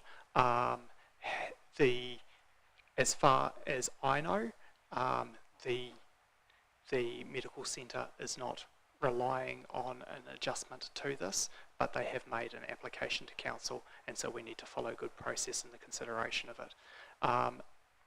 As to how council wants to proceed, it's fundamentally a decision for councillors about whether or not you want to provide any sort of discount or waiver to the applicant or not, or to defer this to a future date. That's a decision for yourselves. Councillor Cordova. Thank you, Mayor. I'd like us to consider reducing giving a 25% subsidy to all business as part of a review of the cash in lieu policy, rather than just picking favourites bit by bit. So I'm just putting that out there, that we should look at the policy rather than look at individual cases. Thanks. Thank you. Any further discussion or questions? Councillor Cordova. May I please test the waters by making a procedural motion to defer? Is that a procedural motion? May I please? Yep. So the procedural motion then is moved by Councillor Cordova that the matter be deferred, and do I have a seconder for that? That would appear no, so that is unsuccessful. So I'm now looking for Councillor Midgley. Did you want to sum up?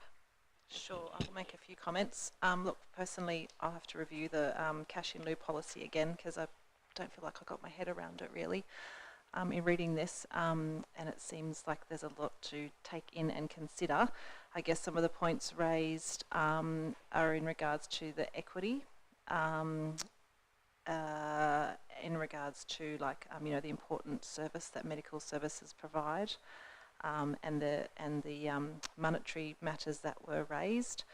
I have come to the conclusion that I do agree with the recommendation there provided by staff, and also recalling, another medical centre in southern Tasmania has closed down, so they are a really important service to our community. We know it's harder and harder to get GPs, and that medical centres definitely are struggling. But also in light of Councillor Cordova, what he said about the policy review for 2025, I guess taking this, what we have report tonight into consideration, we come forward to reviewing that one as well. So I recommend the motion. Thank you, Councillor Midgley. I'll now put the motion moved by Councillor Midgley, seconded by Councillor Gladwright. All those in favour? Aye. Against? No. A show of hands is required. All of those in favour? Is Councillors Antoli, Fox, Dean, Midgley, Richardson, Street, Gladwright and Reid, and those against is Councillor Cordova. The motion is carried. I'm going to, we've still got a couple of items to go and then close session, so I'm going to call an adjournment so we have a 15-minute break, and if you've checked your emails, you'll know we're going to have a quick bite to eat and be back at 7:15. So for those watching along at home, because we've still got a fair bit to do, we're just going to have a 15-minute break. So apologies for any inconvenience. We'll be back 7:15.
Welcome back. Thank you to everyone for being back promptly, and apologies to those who are watching along at home for that short break. I'll just confirm with the CEO that the recording has restarted.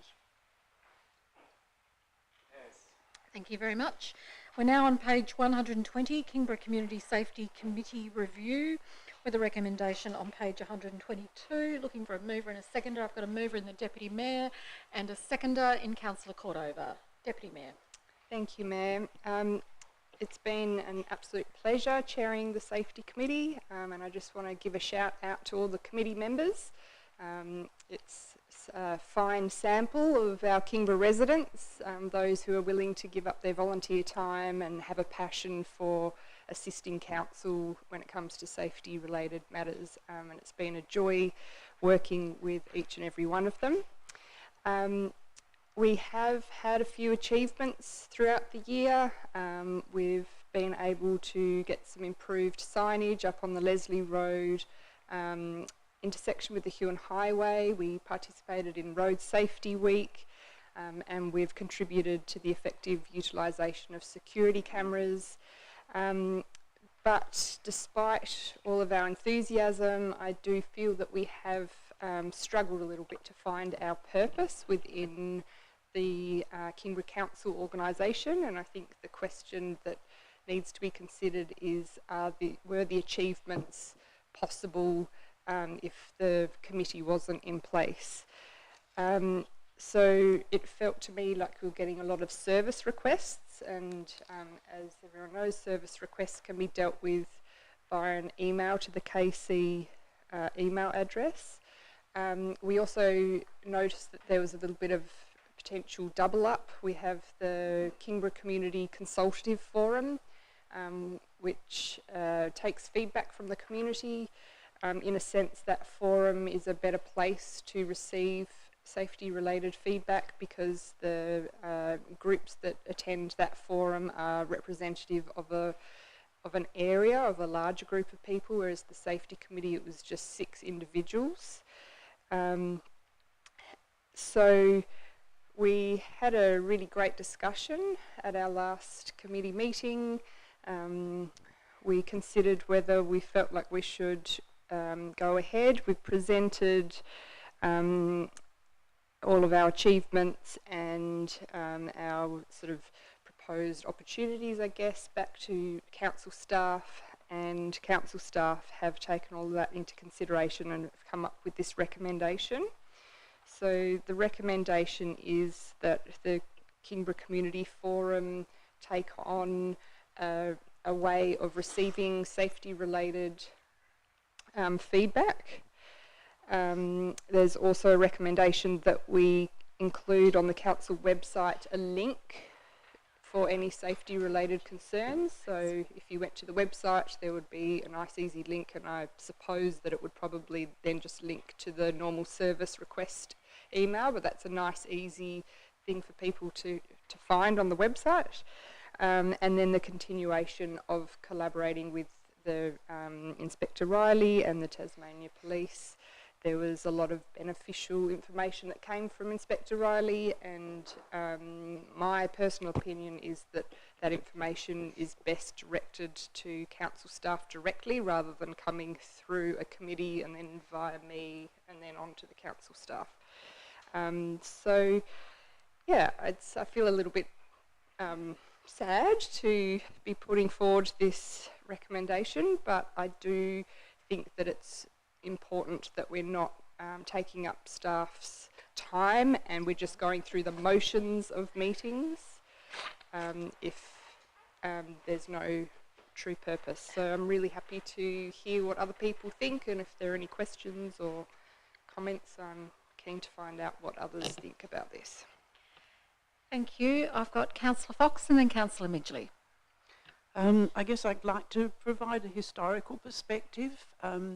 Having been on council for quite a while and having been chairman of the former Road Safety Committee, which is how it all started, and it was a partnership between State Government Department of Roads or Transport or whatever they were called at the time, and councils, and we were one of the first to take up the offer.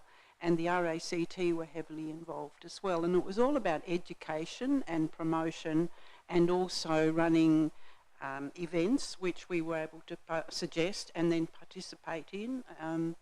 So it wound down from being road safety to general safety, and I think it's been a slow decline, but at the same time we should be proud of the record of having been the first and having run for this long, and the passion is still there, and a lot of the people who were involved in the beginning were involved for many, many years. So congratulations to the chair for having guided this group to this point, and I recommend and support the motion.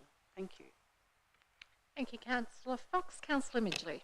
Thank you, Mayor. Thank you, Councillor Fox, for the history. It's always really interesting to hear where things have come from, and thank you, Deputy Mayor, for chairing the committee, and it does mean extra time out of different council duties, so I thank you and the second chair as well for that, and also just an understanding in regards to the whys and the hows and the recommendation put forward. I note that a lot of councils have sort of safety committees, and I've always wondered why ours always seems to be so, road kind of focused, whereas other council areas like Glenorchy, for example, they're much broader in regards to their kind of community safety. They do a lot of different projects under that community safety banner, and I'm wondering, did we kind of look to what other councils were doing and kind of provide that sort of to the committee around different thinking around kind of safety? Not sure how Councillor Gladwright can answer that without contributing to the debate again, but we'll just let her do that. Councillor Gladwright. Yeah, thanks for that question. So yes, at the beginning of last year we engaged a facilitator, and she attempted to help us find a bit more of what our purpose was, and yes, we did try and broaden our thinking, so it wasn't just, potholes and sidewalks and things like that, that it was broader. So yes, we did go through a process, but despite that, it still felt like it was coming back to those sort of more service request type things that were coming up. Thanks. Well, we are a continuous quality improvement council. Does this sort of provide a bit of thinking from staff and maybe a catalyst to kind of review our committees, and then I guess look at maybe any future gaps that we might have? Like, for example, something that I've thought about for a long time is a climate change, say, and resilience committee, which again is growing very broadly among local government councils. So I'm wondering if at all we've thought about a review and a gap and kind of where to now. The CEO. Yeah, through you, Mayor. So it's good practice to continually be looking at the practice that we're undertaking and considering whether or not it's fit for purpose. Considering what committees we have is something that has, I guess, been something I have considered.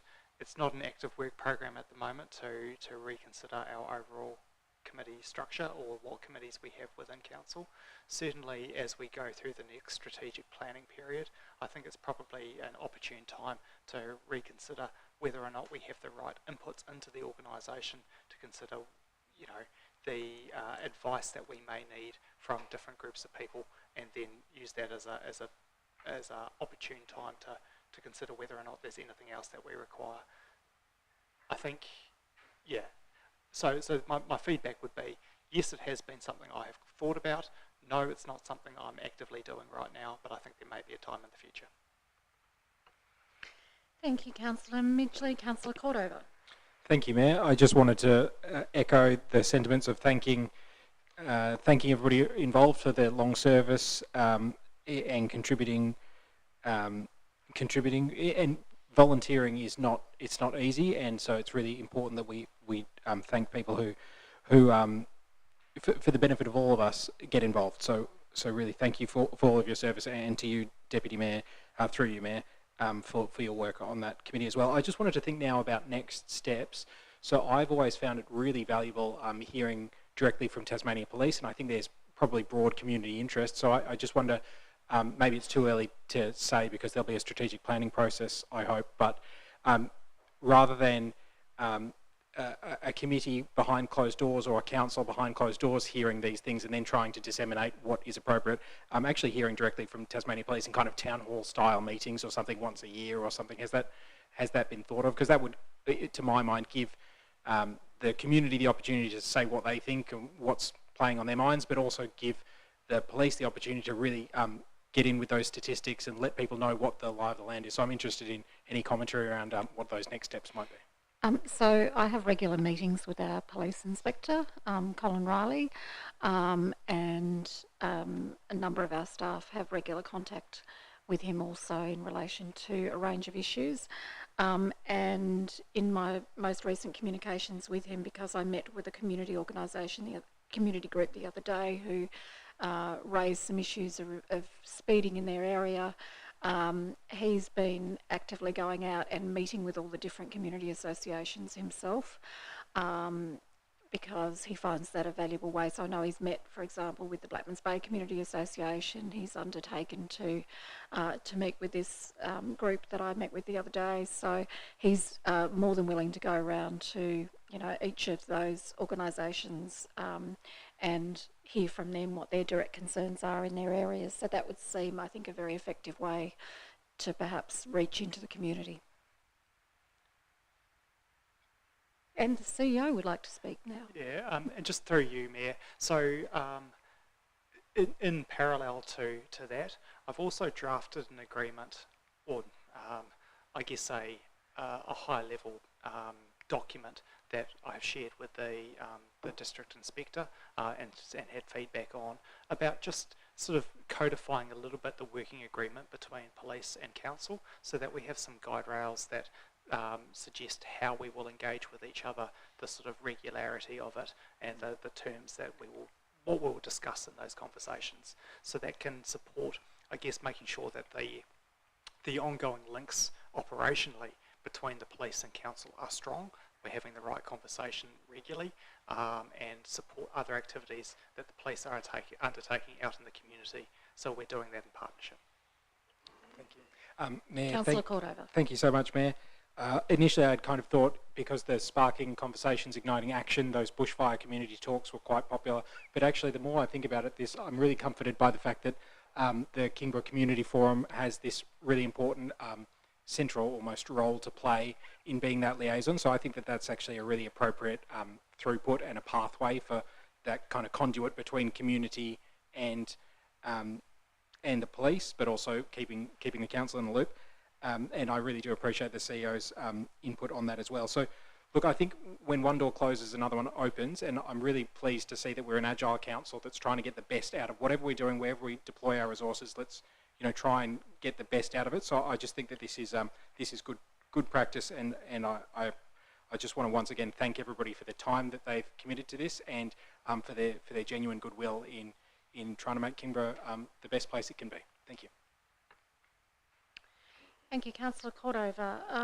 Any further discussion? Just before I ask the Deputy Mayor to close the debate, I just wanted to thank the volunteers who have been on this committee, for turning up every couple of months to a meeting and being prepared to donate their time. I know that in recent times it has been difficult to get as many people to put their hands up to be on part of this group. Look, they have achieved some things over their time. I think it sort of speaks volumes of the maturity of that group to actually understand that perhaps they don't have as clear a purpose, and so to take the decision to say, look, we don't really need to exist, we think there are other avenues for this work to be done, I think is very sensible. So I just wanted to thank them and thank the Deputy Mayor and Councillor Bain, who's also not with us tonight, but who's been part of that group for their work. Councillor Gladwright, would you like to sum up? Just to echo again what I said earlier, just to thank everyone, and yes, I also didn't mention Councillor Bain, so if you're listening, Councillor Bain, thank you, and also to Anthony as well, who's the Executive Officer, who also spent a lot of time and work assisting me in chairing that committee. So thank you again to everybody. Thank you. I'm going to put the recommendation now, moved by Councillor Gladright, seconded by Councillor Cordover. All those in favour? Against? Motion is carried unanimously. Before we go on to the notice of motion, I did foreshadow that we'd left off the a motion in relation to the appendices. So I'm going to put a motion that the appendices be noted. I'd be looking for a mover and a seconder for that. Got a mover in Councillor Gladright, a seconder in Councillor Fox. Are there any questions on the appendices?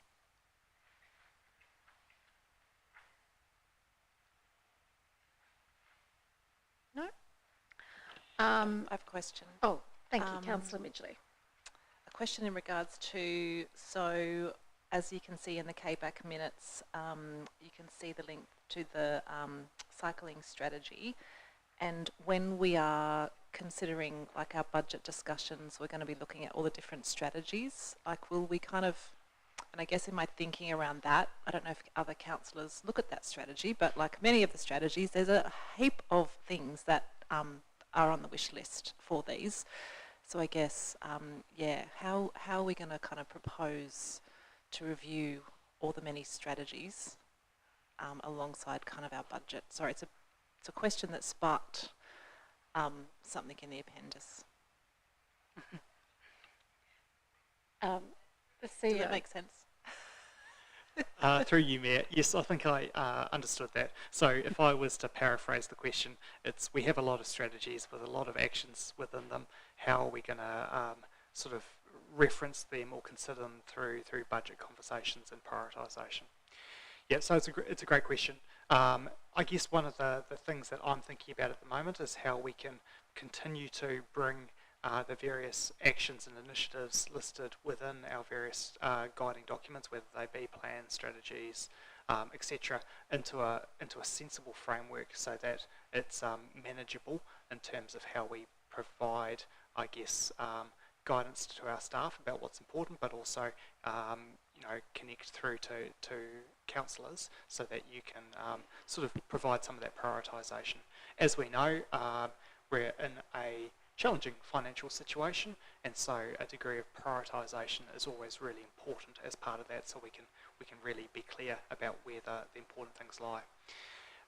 In terms of the specifics, I guess what we need to do is through the budgeting process bring the various thematic areas that we have in council through to the elected members, and we'll do that through a series of workshops that we have planned to sort of talk about, first of all, what sort of council do we want to be, and those sort of larger strategic elements, through to the conversations about making some specific decisions about the level of investment that we're going to make into different parts of the organisation. Through that, staff will try and provide policy and strategic context that feeds into those conversations, but certainly on a line-by-line basis it's going to be challenging to provide, initiative level conversations to the level of detail whilst you're trying to make decisions across the budget of the whole of organisation. So I guess in summary, it's a challenging thing to try and do. Staff will try and provide the best advice we can through that process to enable you to see the correlation between the budgetary decisions you're making and the ability for us to implement strategic documents, understanding that we can't do everything at once. Thank you, Councillor Midgley. Councillor Cordover. Thank you, Mayor. My question relates to page 177, Silverwater Park toilet replacement. So that's in the Infrastructure Works report. My question actually is around public art, and periodically people will talk about having murals, and I know the City of Launceston just enhanced their public amenities by having murals on the side of their public toilets. My question is, are those kit toilets that are, for example, the ones in Silverwater Park and the new ones that we're getting in, are they able to have public art on them? And if they are able to have public art on them, how does that relate to our art and culture strategy? Like, is there some kind of alignment of arts and culture strategy with our toilet strategy? Mr. Reeve. Murals on Lucky toilets. You.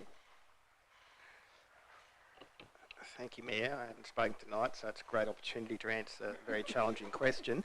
I guess It's sort of a bit of a lead on from the question that Councillor Midgley asked in terms of our strategies there and how they all link together. So it is important that we actually have a look at those, because you're right, there is various different strategies there and they do have some linkages.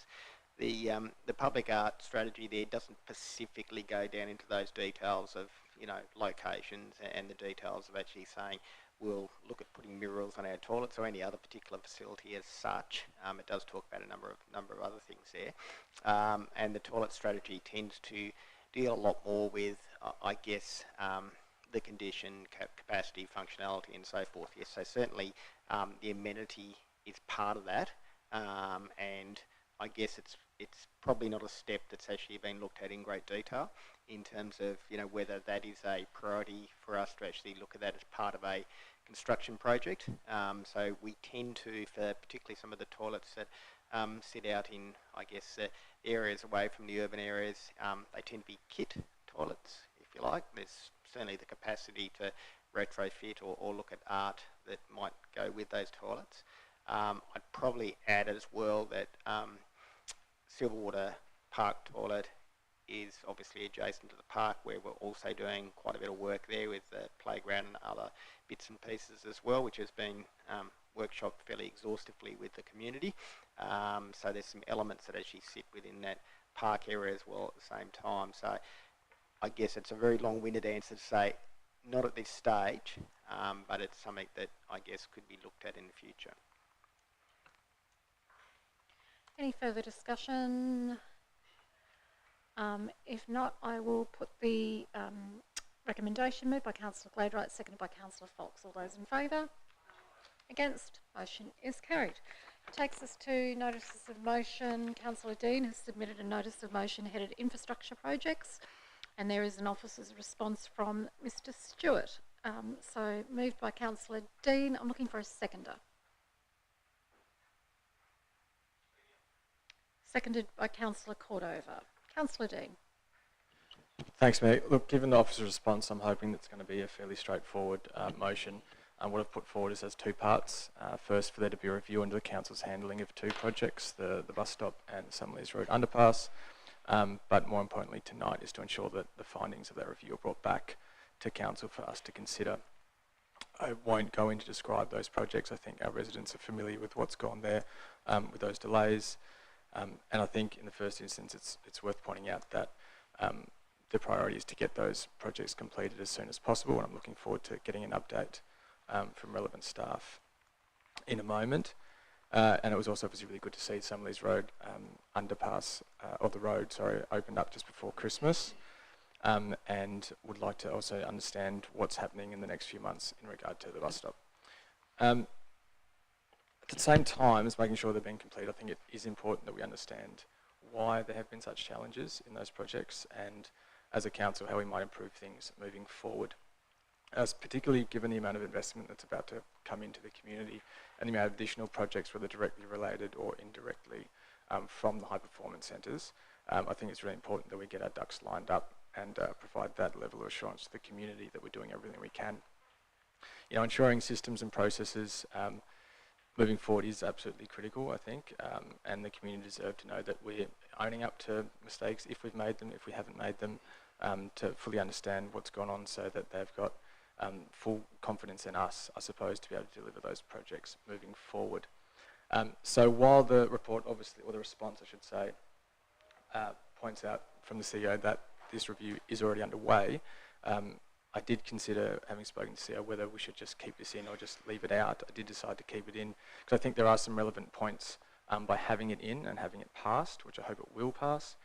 I guess first point is about putting on record that we are committed to acknowledging what our role was, figuring out what we can do better, and then putting those improvements in place moving forward.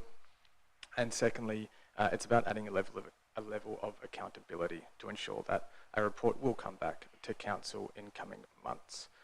So that's very it in a brief nutshell. Before I hand over to anyone that wants to make a comment, if we could just get an update on those two, and also about the review that's referred to in the response that's already underway. Mr. Stewart. Yeah, through you, Mayor. So broad question, so an update on the two projects. So obviously Summerlees Road is now open. It's got a temporary seal surface there, and so it's basically not the final surface that will be applied. The contractors are in the process of finishing off that work, but not on the road area itself. So they'll do that with traffic management, keeping Summerlees Road open through that process. Once that project is complete, then the final seal surface will be laid, and that job will be complete and the road will be fully functional. In regard to the bus interchange, we received correspondence from the Department of State Growth late last year, confirming that the design that we had been working with them backwards and forth on was one that they would operate on. They did note within that correspondence that it may not have the full capacity that they might want in the future around expansion of bus services. So that is something that we will need to continue to work with the Department of State Growth on. In saying that, I'd suggest that it has as much capacity as many on-street bus stops would have. So I don't think we, so that process has been, that design or the minor design changes have been agreed to by the department. We're in the process of seeking quotations from the market at the moment. In regard to the review, so a review scope was drafted last year. It was taken to the market, and we agreed to a consultant to do that work, and a kick-off meeting has already occurred for the review of those two projects as part of that process. Councillor Cordova and then Councillor Antoli. Thank you, Mayor. I'm supportive of the motion and I'm pleased to be able to second it. I think that in our pursuit to keep the community at the heart of everything we do, a big part of that is obviously delivering on our commitments and also delivering on quality infrastructure.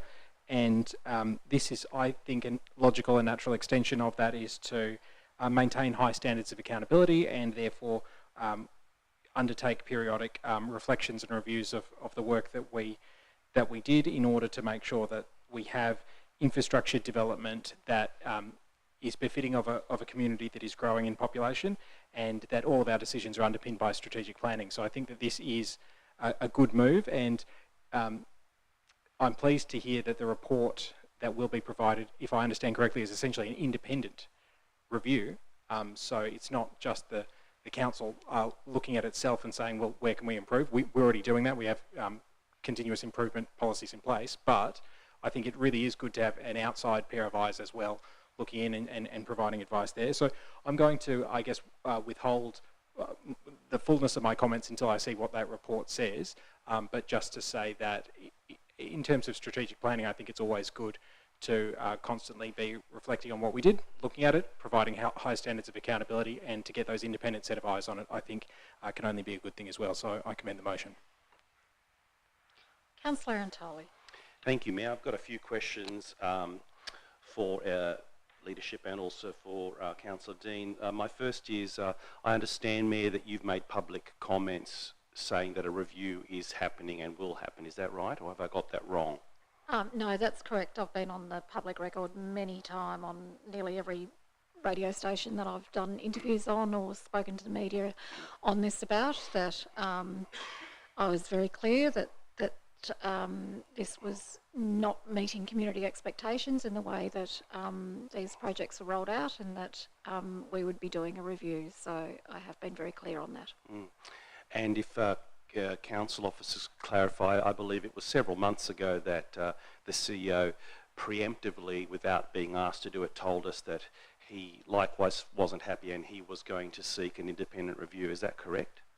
The CEO.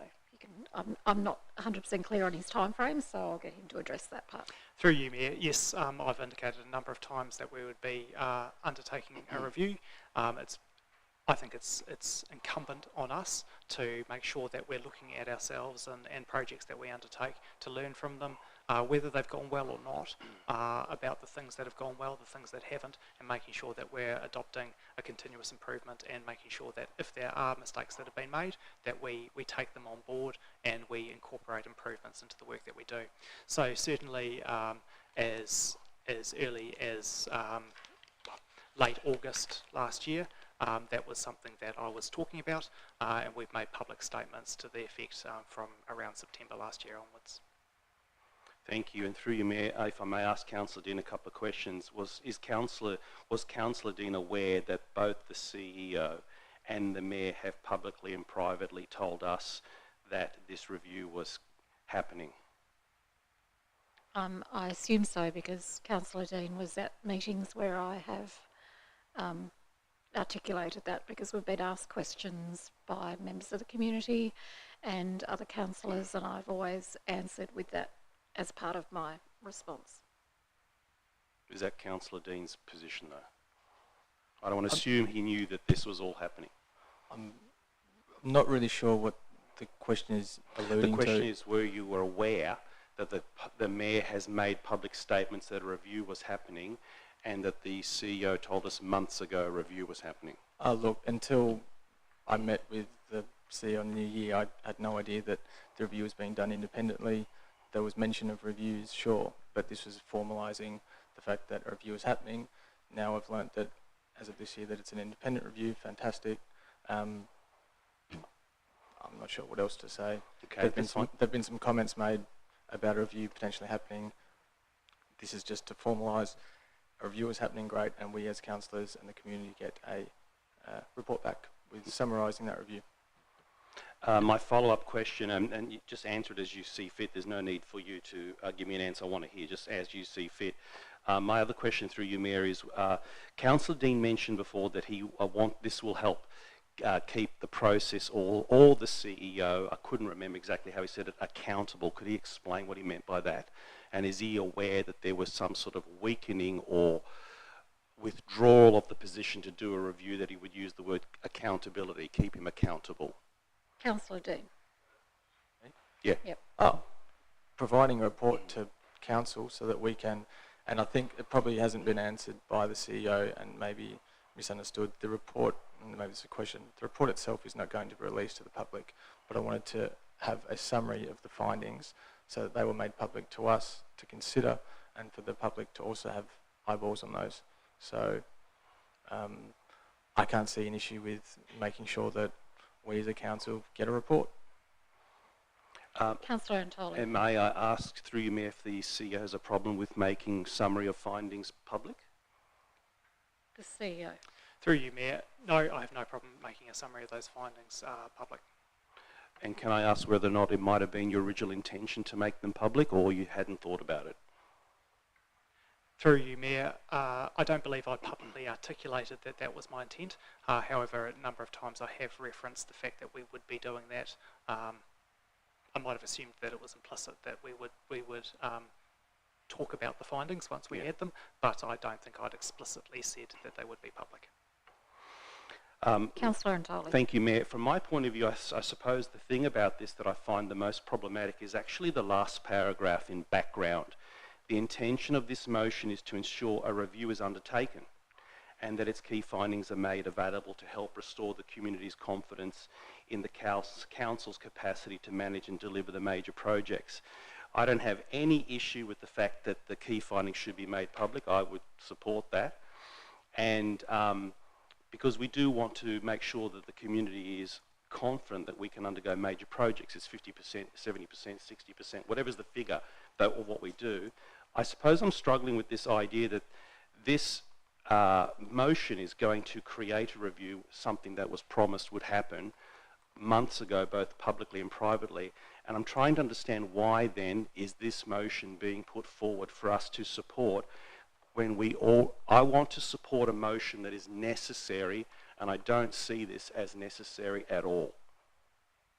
And I'm wondering if Councillor Dean could answer that concern of mine. Councillor Dean. You're more than happy to not support it. It's a very straightforward motion to conduct a review and to provide a report. You can amend it, you can not support it, that's clearly up to you. It's a very simple and straightforward motion to confirm what comments have been made about a potential a review. Great, we hear that it's happening, fantastic. Hopefully in a few months' time, it's not going to hold up the project, obviously, but hopefully in a few months' time we'll have that before us so that moving forward we can do things a bit better.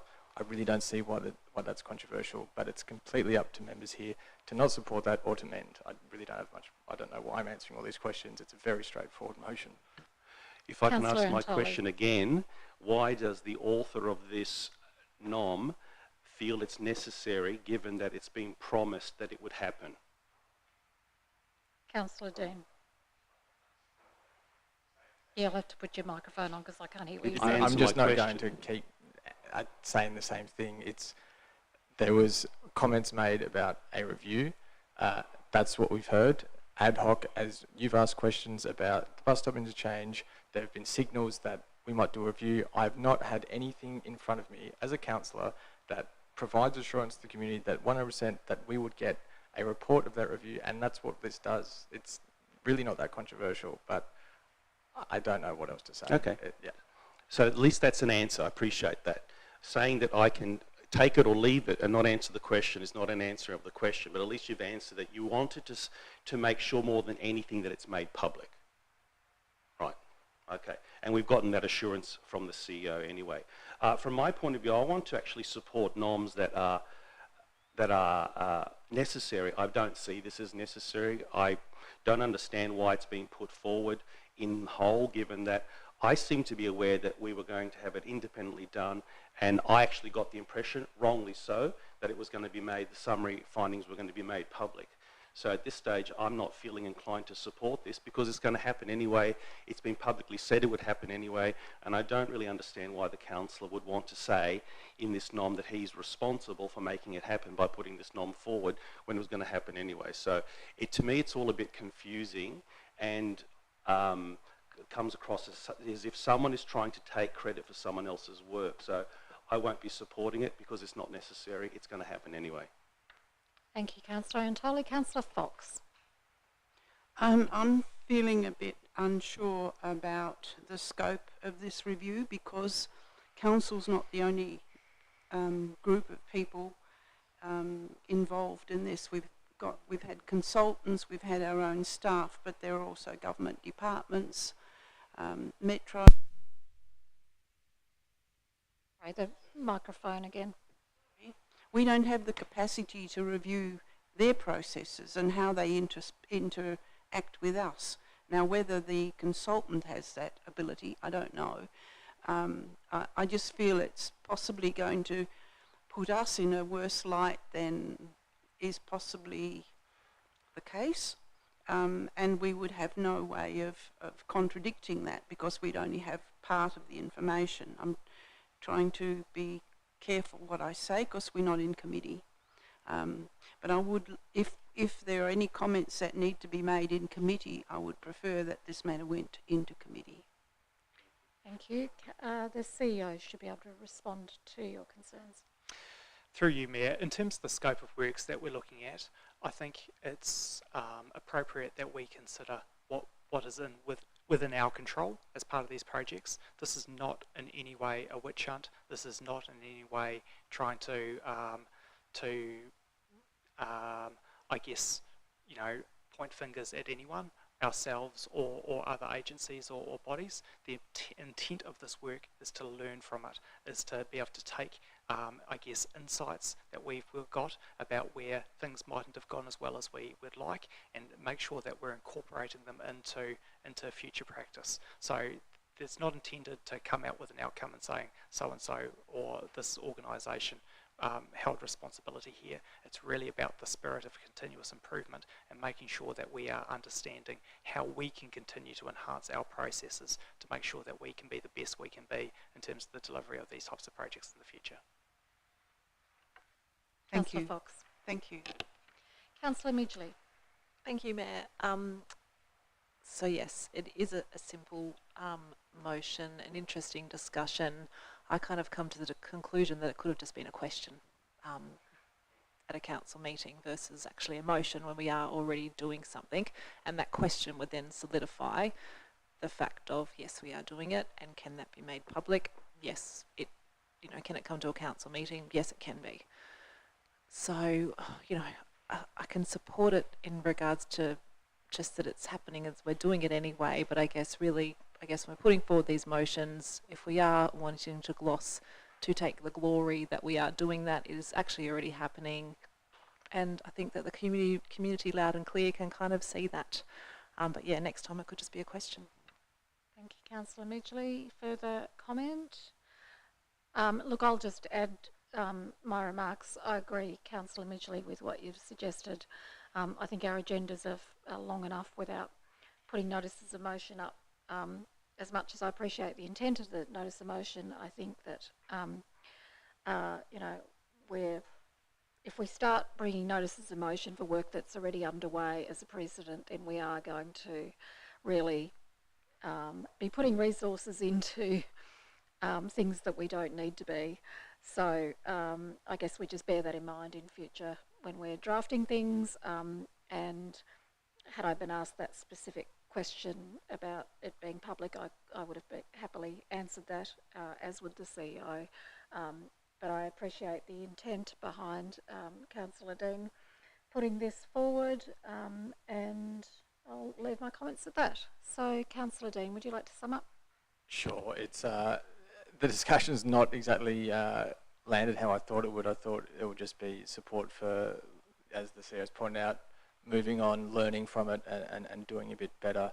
Not going to try and take credit for a review I'm not even doing, but I have learnt that it's an independent review, that we're not doing it ourselves, and this is a formal motion, which isn't just a question. I take the point, but it's not just a question. We actually all here have to support the idea that a report will come to us, which has happened to many times, decisions that we agree that we want to see a report. As a councillor, I want to see a report, and that's all it is. There's not much more to add. I hope it gets support, but yeah, there's not much more to say. Thank you. Thank you. I'm going to put the motion now, moved by Councillor Dean, seconded by Councillor Cordover. All those in favour? Against? A show of hands is required. All those in favour? It's Councillors Fox, Cordover, Dean, Midgley, Street, Bladewright and Reid. And those against? Councillors Antoli. Hello, Councillor Richardson. Councillor Richardson. The motion is carried. That now takes us to confirmation of items to be dealt with in closed session. I'm looking for a mover and a seconder that, in accordance with Regulation 15 of the Local Government Meeting Procedures Regulations 2015, Council by absolute majority moves into closed session to consider the following items: confirmation of minutes, applications for leave of absence, tender assessment, AB 2407, Civic Centre HVAC system upgrade, and closure of part of the LGA subdivision road intersecting Channel Highway and Pin Oak Place, comprised in folio of the Register Volume 160038, folio 100. Looking for a mover and a seconder, please. I've got a mover in Councillor Fox and a seconder in Councillor Gladewright. All those in favour? Against? Motion is carried. In accordance with Kingborough Council's meetings audio recording guidelines policy, recording of the open session of the meeting will now cease. So thank you to everyone who has been watching along at home for our first meeting of 2025, and good evening to you.